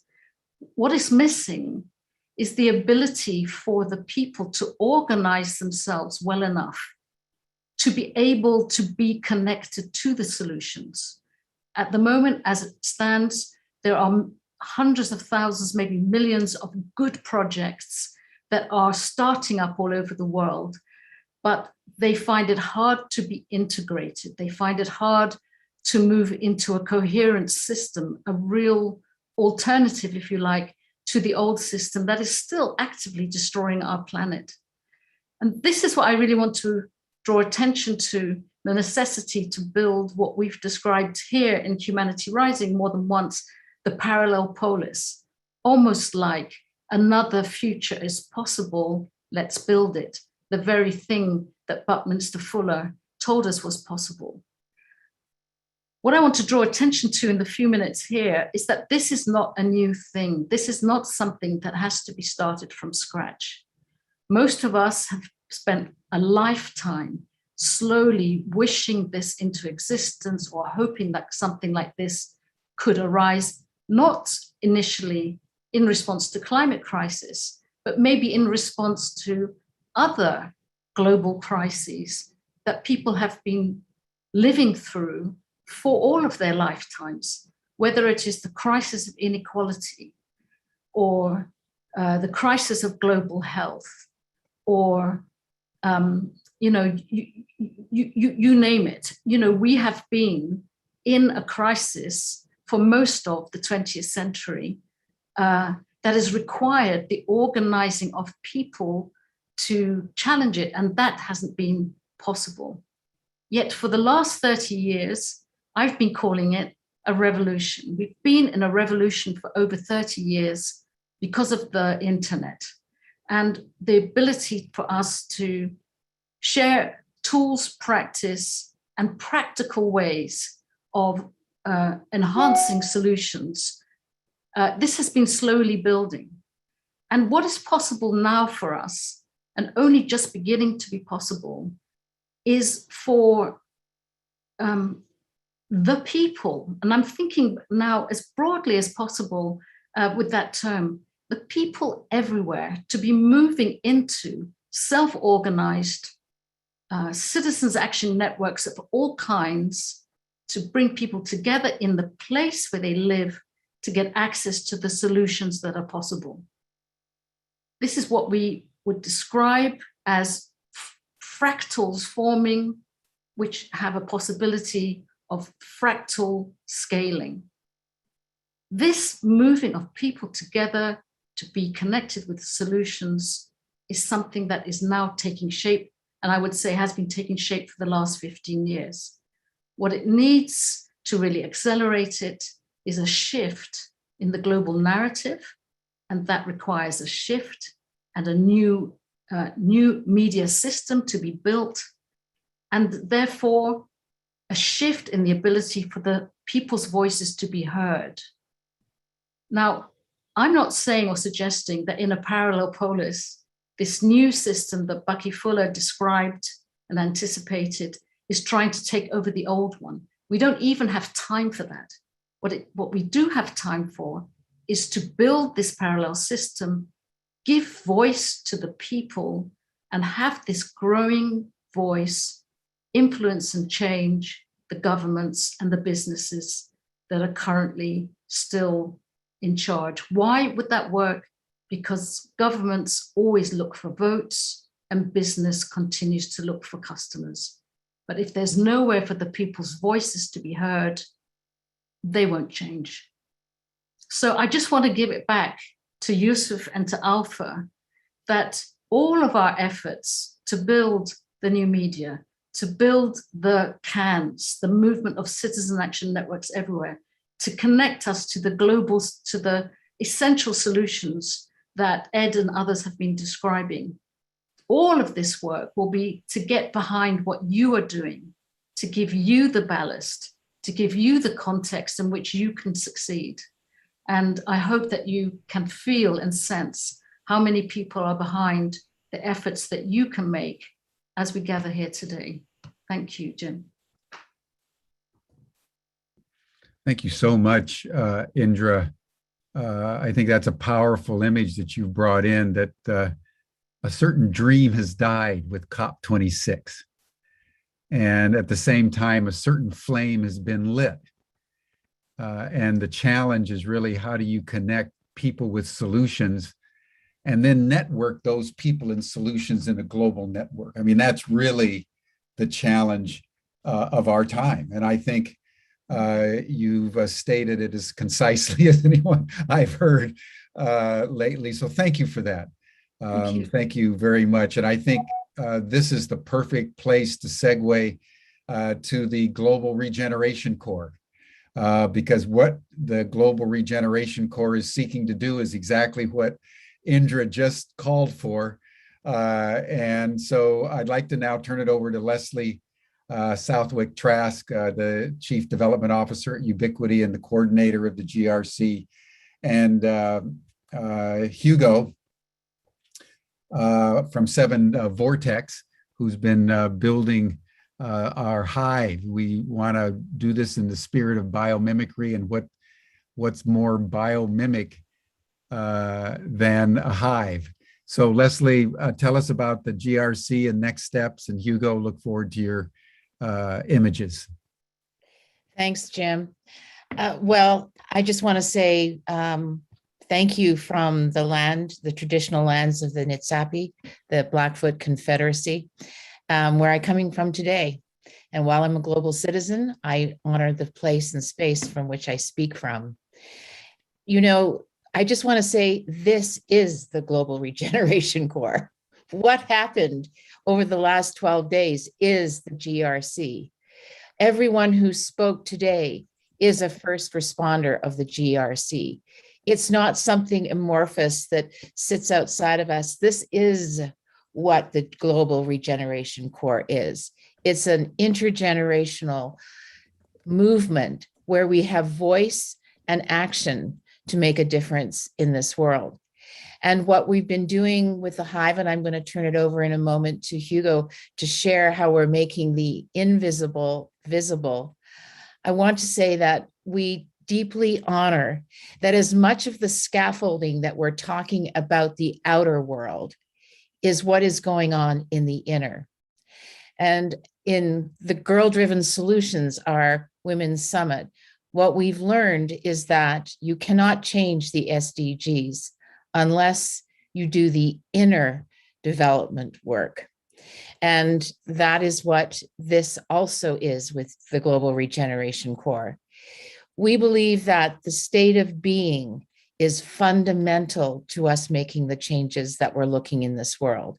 And that state of being is our inner compass, is our inner knowing, is our inner belief systems that allow us to see and have agency in the world.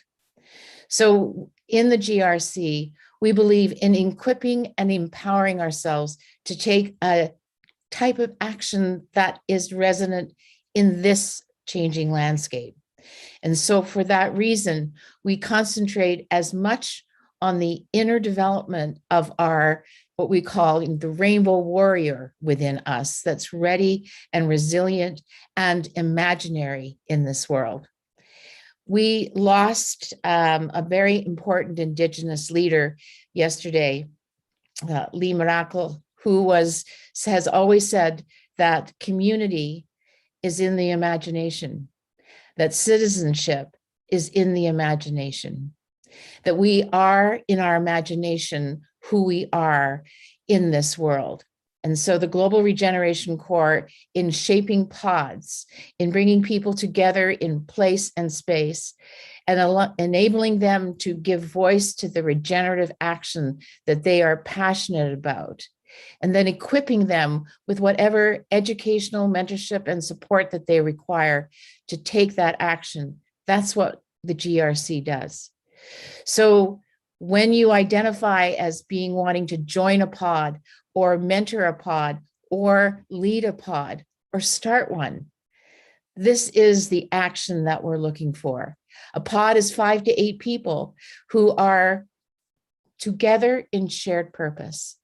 We know that shared purpose isn't enough, that we need the pro-social skills that allow us to embed the sense of cooperation and collaboration that is needed.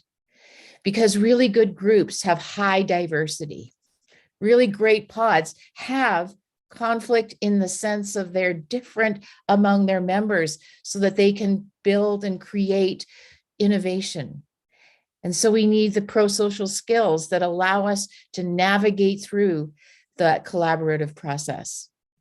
So the pods, as they get created, are going to be oriented with a conversation around their action.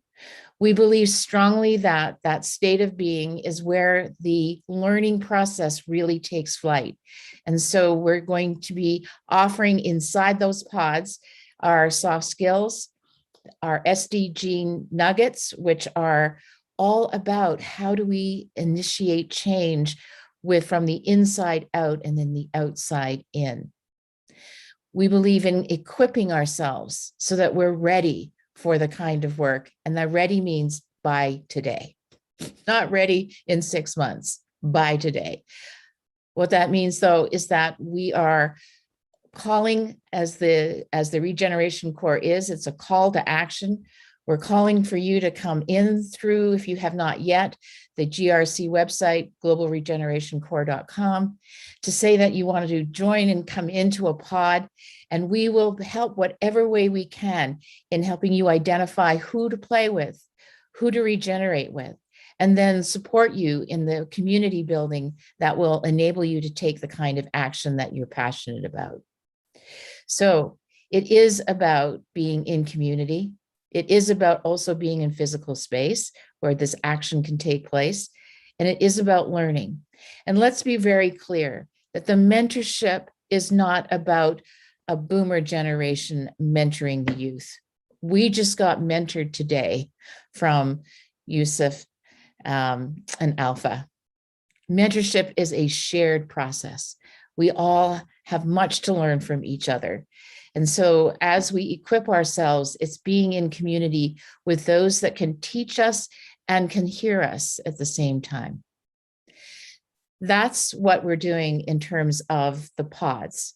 And so we really urge you to come in, and I'll put the link into the chat, which is through our GRC group on the Ubiverse, where the learning, the digital backpacks with the SDG nuggets and with our soft skills, where all of that is going to be available to you, and where community starts to become seen in terms of that pod development.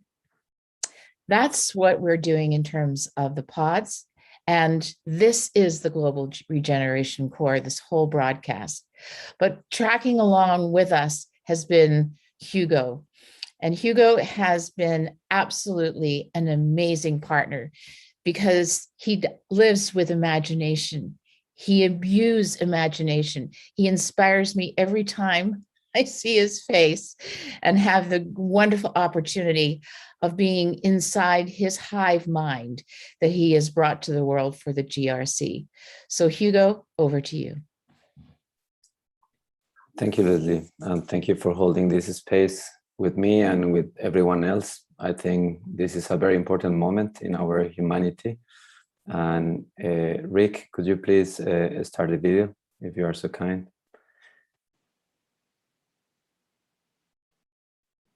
Be right with you, Hugo, just a second. Thank you. So this is a bio art piece that I want to share with you, and I would like you to be ready because I'm going to be honest, and I would like your hearts to be open as your souls, so we can channel also energy into this specific moment. I believe if we all use our imagination and channel for the future, then things get aligned and we can make it happen, because the future, it's happening today, not tomorrow, not yesterday, but we create it today. So do you want me to share the screen on my side? Yeah, it's frozen on my side. Why don't you try it? Go ahead. Okay, let me just play it.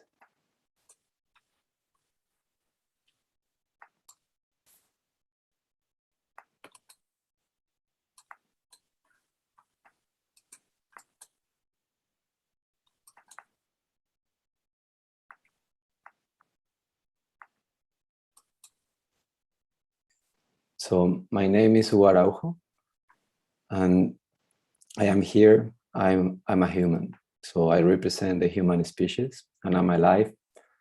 And I'm also present, and I'm a dreamer. I belong to what we call planet Earth, and in my mind, this is also the Isle of Blue. I have visions, and these visions happens when I'm sleeping, when I'm awake, but I'm always aware and alive. So this is about expressing, sharing, and sharing the beauty. sometimes they come as in the shape of a panther, a wild boar, a wolf, a whale, a human, but sometimes also about the planet. And what I have learned about the COVID is that we are all part of the same energy, and we cannot avoid that. This is part of the reality. I receive messages one after the other, and sometimes I try to run away until I find it somewhere else. I don't want to be a champion. I don't want to be in a strike. I just want to be present, and I want to be myself. So what is transformation if not continuous change? What is change is if not present and trying to build a future. I feel very often like a cicada, just molting, but in this case, my wings are digital. I'm here for shifting your perspective and talking about an ancient being, one of the oldest civilizations of our era. And this is about bacteria. So bacteria, they create light in the darkness in a process that is called bioluminescence. Bioluminescence is a collective decision-making process, but it's also a way to create symbiotic relationships with the host. The name of the bacteria that I would like you to be, it's Vibrio fischeri. And Vibrio fischeri create lights in a high density population aspects, but we need to create it together. So the hive, it is really about 6 different questions. One is about the challenge. What is your power? What project you have, the network, the organism, the pod, because we believe that this is a time for us to manifest, the time for you to manifest. So please take this fractal voice and use it wisely. So the idea is to use a hive and create a formation to have a fractal voice to self-emerge together. This is about Global Regeneration Corps, the Code Red, and First Responder. So in the Global Regeneration Corps, you will find a link to go to complete your hive. And this is the way that it happens. So everyone has clarity. You have to put your email address. You have to create also a password, and you will have your own identity there. So it is up to you if you want to create it for you or for your organization. But each of us, we need an email to be present in this network. So once that you are there, then you have the possibility to share your camera, but also to create your own profile. So you have your email as a default, and then you put your name, and you can also put a picture. You can create this kind of picture, and if in my case, I prefer also to picture the world, and you have to click in the hexagon to make it happen. And then you can also pick your location and let us know in which other locations you are active. So maybe you are in Sierra Leone, but maybe you're also active in other places in the world. So put as many as you want, and that will be the opportunity to see other places and connect with other people. You will see the next one. So then you have 6 types of questions. So what are for you the most vital challenges, and in which one you are working? And then you will have a list of things that others are doing. If you want to click on those ones, it's okay as well. What is your power? So in terms of the bacteria, it's a decision-making process that is called quorum sensing. What is your project? We all have these projects of regeneration. So we want to know about it. We want to support you. We want to see what you are doing. To which network do you belong? Do you belong to one? Do you belong to many? Please bring it on. And which is your role? How do you see yourself? And what do you want to do as a pod? You want to mentor, to fund it, to join, to start. And once that the hive is completed, then you can go to see the network that is centered on yourself, and you can zoom in, zoom out, and play with it. It is a game-oriented network. And then, for example, being the Phoenix, it will release many other connections, and you will see the contacts, the email of someone else that is in the same kind of topic and mind-like people that would like to help you and to work with you towards regeneration. In the third screen, then we will see the globe, our Isle of Blue, and you will see the locations, and you also see this color red. This color red represents the gases in real time from specific sources that are open, so we can understand the code red that we are passing through. And you can spin the globe, and you can find people that are around your place, different kinds of people. Like, for example, in this case, we have Marlene, but we also can see Leslie is already there. So if you want to contact us, please go there and find our emails and our pictures, and find who is close to your place. So you can zoom in on the plus button, and you can see specifically around a place who is there. How can we find each other? How can we click? And this is just the beginning, because afterwards we will be making different kinds of connections. But this is already something. I already had a connection with Aliki that contacted me thanks to this one, I believe. And then you can also click on the different set of climate variables, so other gases, but also this is a tool to see the future. So when we click on humidity and wind, then we see our blue future. So please go there and create your hive and scan the QR code if you want. And from there, you can do it. Thank you. Thank you very much.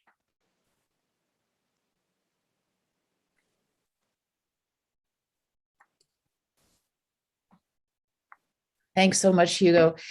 Just before we wrap up, Jim, I'm wondering, and Hugo, I'd like to just, if everybody in the chat could just give a word or two about where you've been over the last 2 hours. What kinds of emotions have you been feeling? What kind of insight have you had? What is the moment that's captured right now for you? Make yourself present in the chat so that we understand the ecology of the inner world that's taking place as we've been talking about the outer world. And I guess that's what it's all about, Hugo, in terms of when I go into my hive, I actually get to see an inner world of so many others that I would not normally see if I just saw a name on an email address. Are you frozen, Hugo? Are you there? No, I'm completely here. I'm just reading all this rainbow of emotions that we see in the chat, and the opportunity is just amazing because having this fractal voice allows us to connect, and fractals, they tend to attract each other. So by changing in real time your position or your content, then you can keep connecting with others. So for example, my discovery is that by adding the different networks that I belong to, then I see the different people that are surrounding me that I didn't know that they were there. So it's really interesting. It's something that I cannot just go there and complete my information and it's static, but it's really something that changes all the time. It's real time. It's radical transparency. There is no algorithm behind this. This is just what it is. The information is there, it's open, and the connections are real. And I think that's the beauty of this, is that at any moment I can change an answer and I'm open to a whole other insight into who's connected with me. And I think that's the beauty of what you've created. And so Hugo, it is with deep gratitude, because this has been a gift from you and from Ubiquity to our GRC, and you have dedicated so much time, and so have your programmers and coders, but it's been your artistry, your vision, your beauty that is reflected in this moment. And I just want to deeply thank you on behalf of all of us hivers for what you've brought to the world. Thank you. I hope that this is going to help us to scale oneness, which is what we need. And I would like to give a special thanks to Ubiquity University, because thanks to them, we have all these spaces. And this is just a cumulative effort over many others that has been there before. So I want to honor that. Thank you. Thank you. And thanks, Jim, for all of what you've done over these, 300 and many, many days.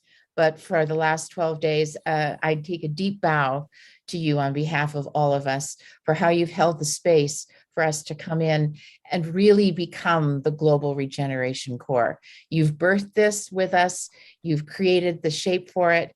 You have held it with your passion and your brilliance. So deep gratitude to you.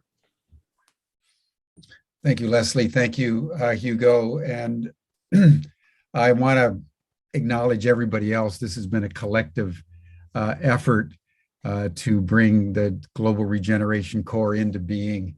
It takes a village. on this one, I think, as we've all been saying, and it's been my honor to play a small role in the center of this little thicket of activity and creativity and passion and love for the world.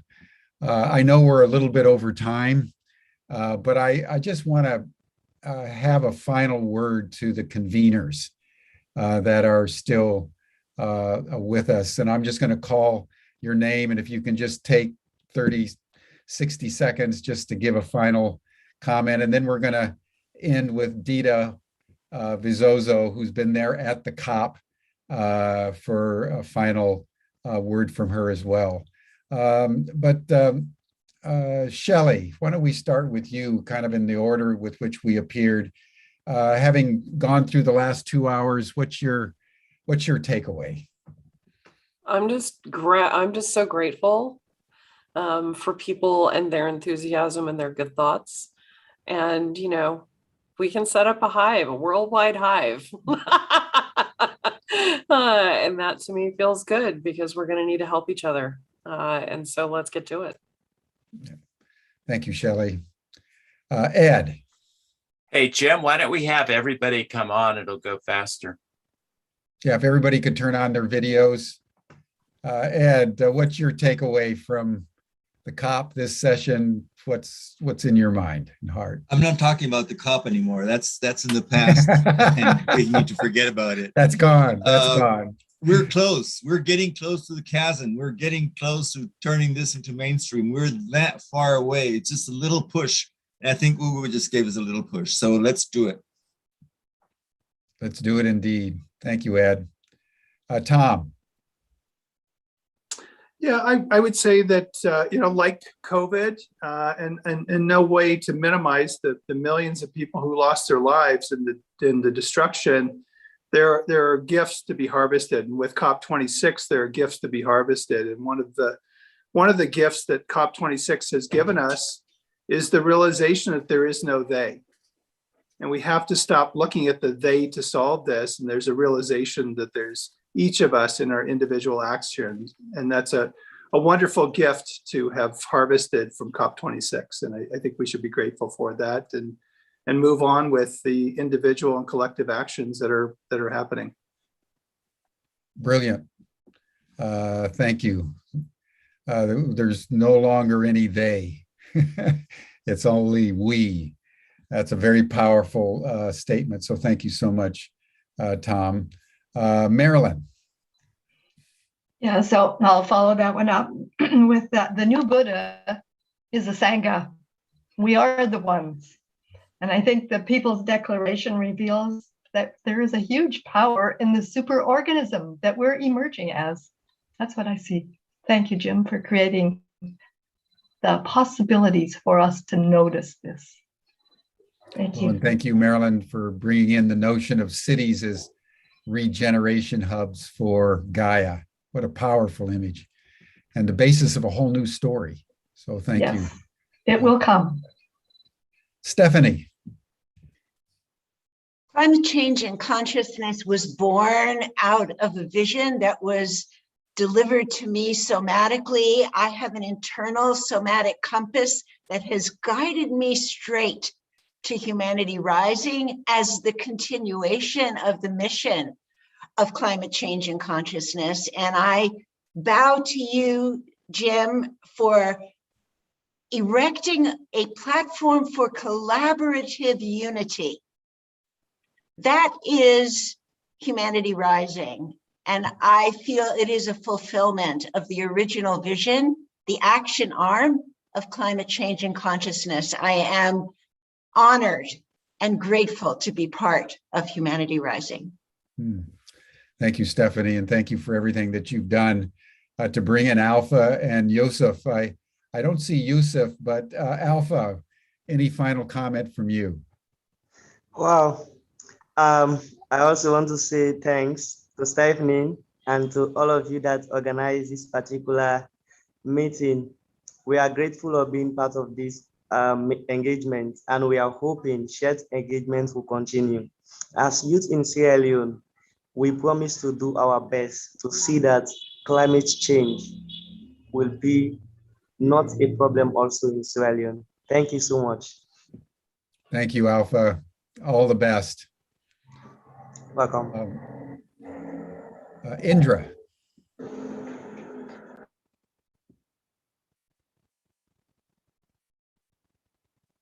At this time to still be on mute. Yeah, thank you so much, Jim. And to be honest, every single one of the speakers today has shifted my own dial.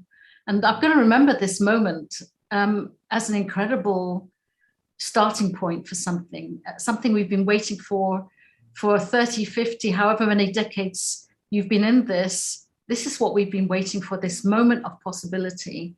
And I'm going to be banking on what Tom said to us today, which is a great notion, that most of the people are only pretending to be asleep. So let's see those people. Let's no longer live in hope of the governments doing this for us. Let's look at each other and let's know that they're ready to wake up and start to build with them. Thank you. Thank you. Thank you so much. I just want to also, while we're closing, bring in Kurt Johnson and Rick Ulvik for any final words that you'd like to make. They've been partners for a very long time and have been present through our Humanity Rising sessions. Kurt, do you have a final comment? Yeah, well, absolute solidarity from all the networks of which I'm a part, and to say that this 2 weeks together have been so informative in this process. So just a huge thank you. Thank you, Kurt. Rick.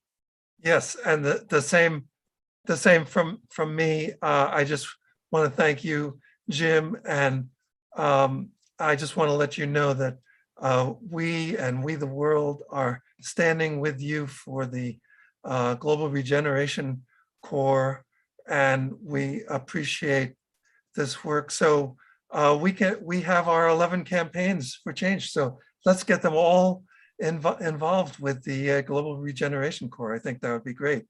And we also have, we're offering this possibility of the We Power America renewable energy media campaign and movement.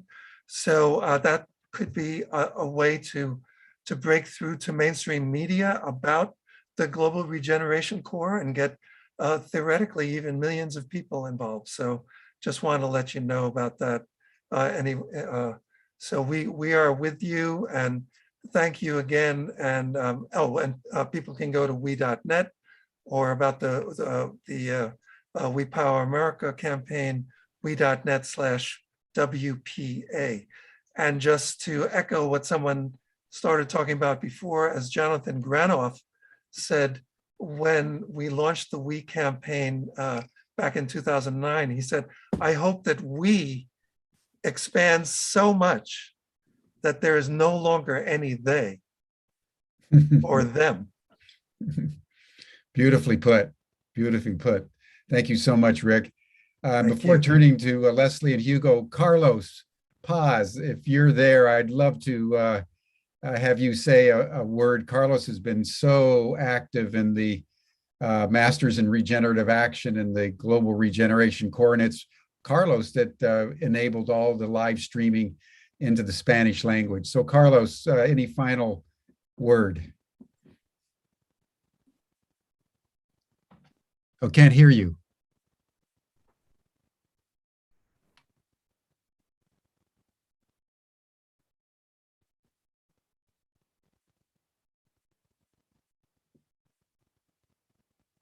No. He's not responding, Jim, to the audio, so. We'll circle back, Carlos. Leslie, any final comment? Hugo? Well, yes, but Dita hasn't spoken either, so I just wanted to flag Dita. So in terms of this moment in time, we were born in this moment for a reason. Those coming in are born for a reason, and we each have our own blueprint. It's not about unity under one blueprint. We each have a blueprint. And if we listen deeply, we know what it is. So I know what mine is. It's been beautifully birthed through becoming part of the GRC and Ubiquity University. And I don't know yet exactly how that blueprint's going to unfold, but I am committed to finding out. And so anytime when you're quiet, just think for a moment, and that blueprint will be given in that moment so clearly that you know exactly what you need to do. That's Thank my you, thought. Leslie. You go. Dita is first, please. No, I wanted to have Okay. Dita make the final Okay, comments. perfect. For me, I learned something from you, Jim, and I want to echo here. It's what a great time to be alive. and I think this is what it is. So being present and holding this space it means a lot to me. So thank you, everyone. And one of each of us can make the difference. So don't give up. Let's keep moving this thing. Thank you. Thank you, Hugo. Dita, you've been there in Glasgow. You've been very active in our programs, and I just thought it'd be nice to have you give us a little final word as we bring the program to a close. Thank you. My connection is a bit unstable. I think a lot of people are at the moment trying to be online around here. It's been an amazing 2 weeks. I am exhausted. I do need a huge amount of rest at the moment, and I could feel that today there was the same for a lot of people on the streets. For me, I didn't come with any expectations about the official part of the COP. And I hear that dying of the dream, that letting go of a certain type of official hope.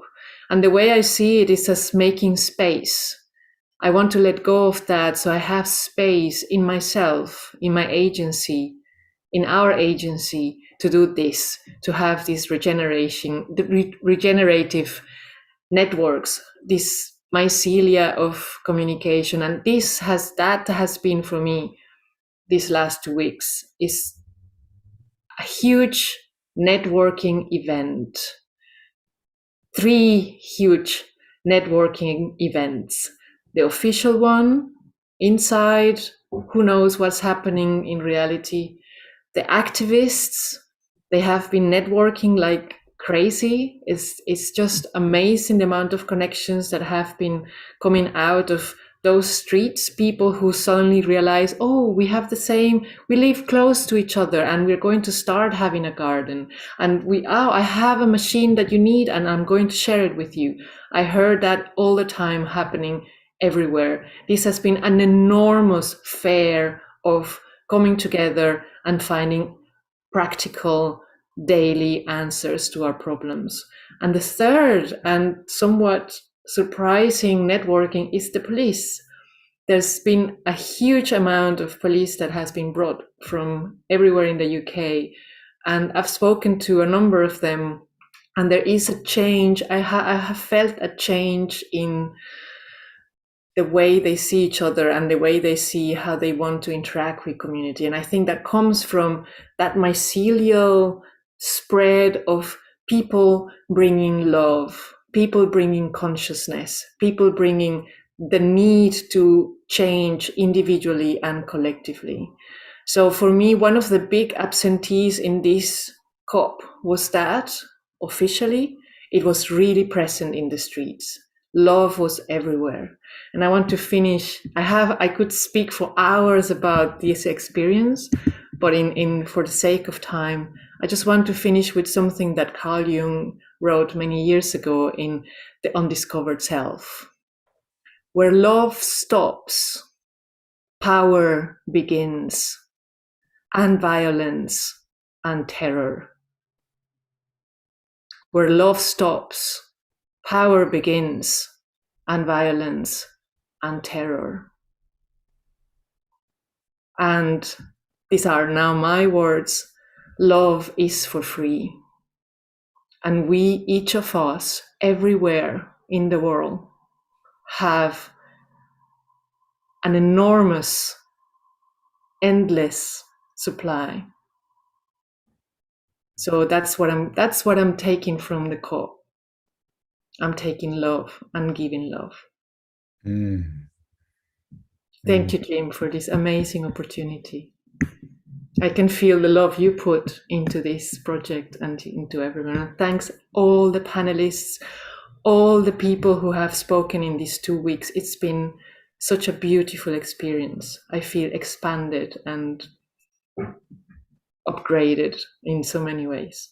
Thank you. Thank you, Dita.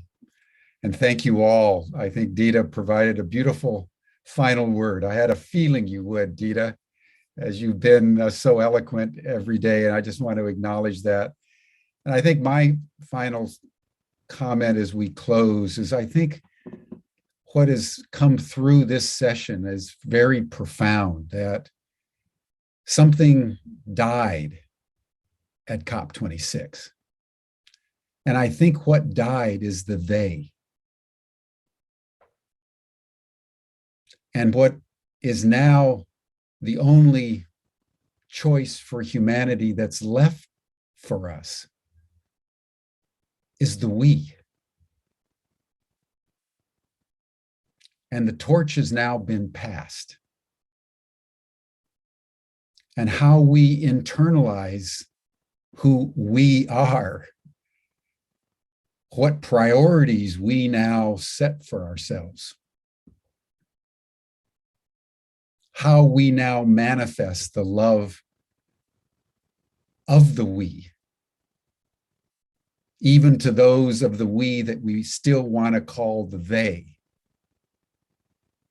is going to determine to a very significant degree how we navigate into now the escalating turbulence of our world, but in a way and with a clarity and with a purpose and with a definitive activity. We know that we can still turn things around, and that's the only option left. And we have to do it in love.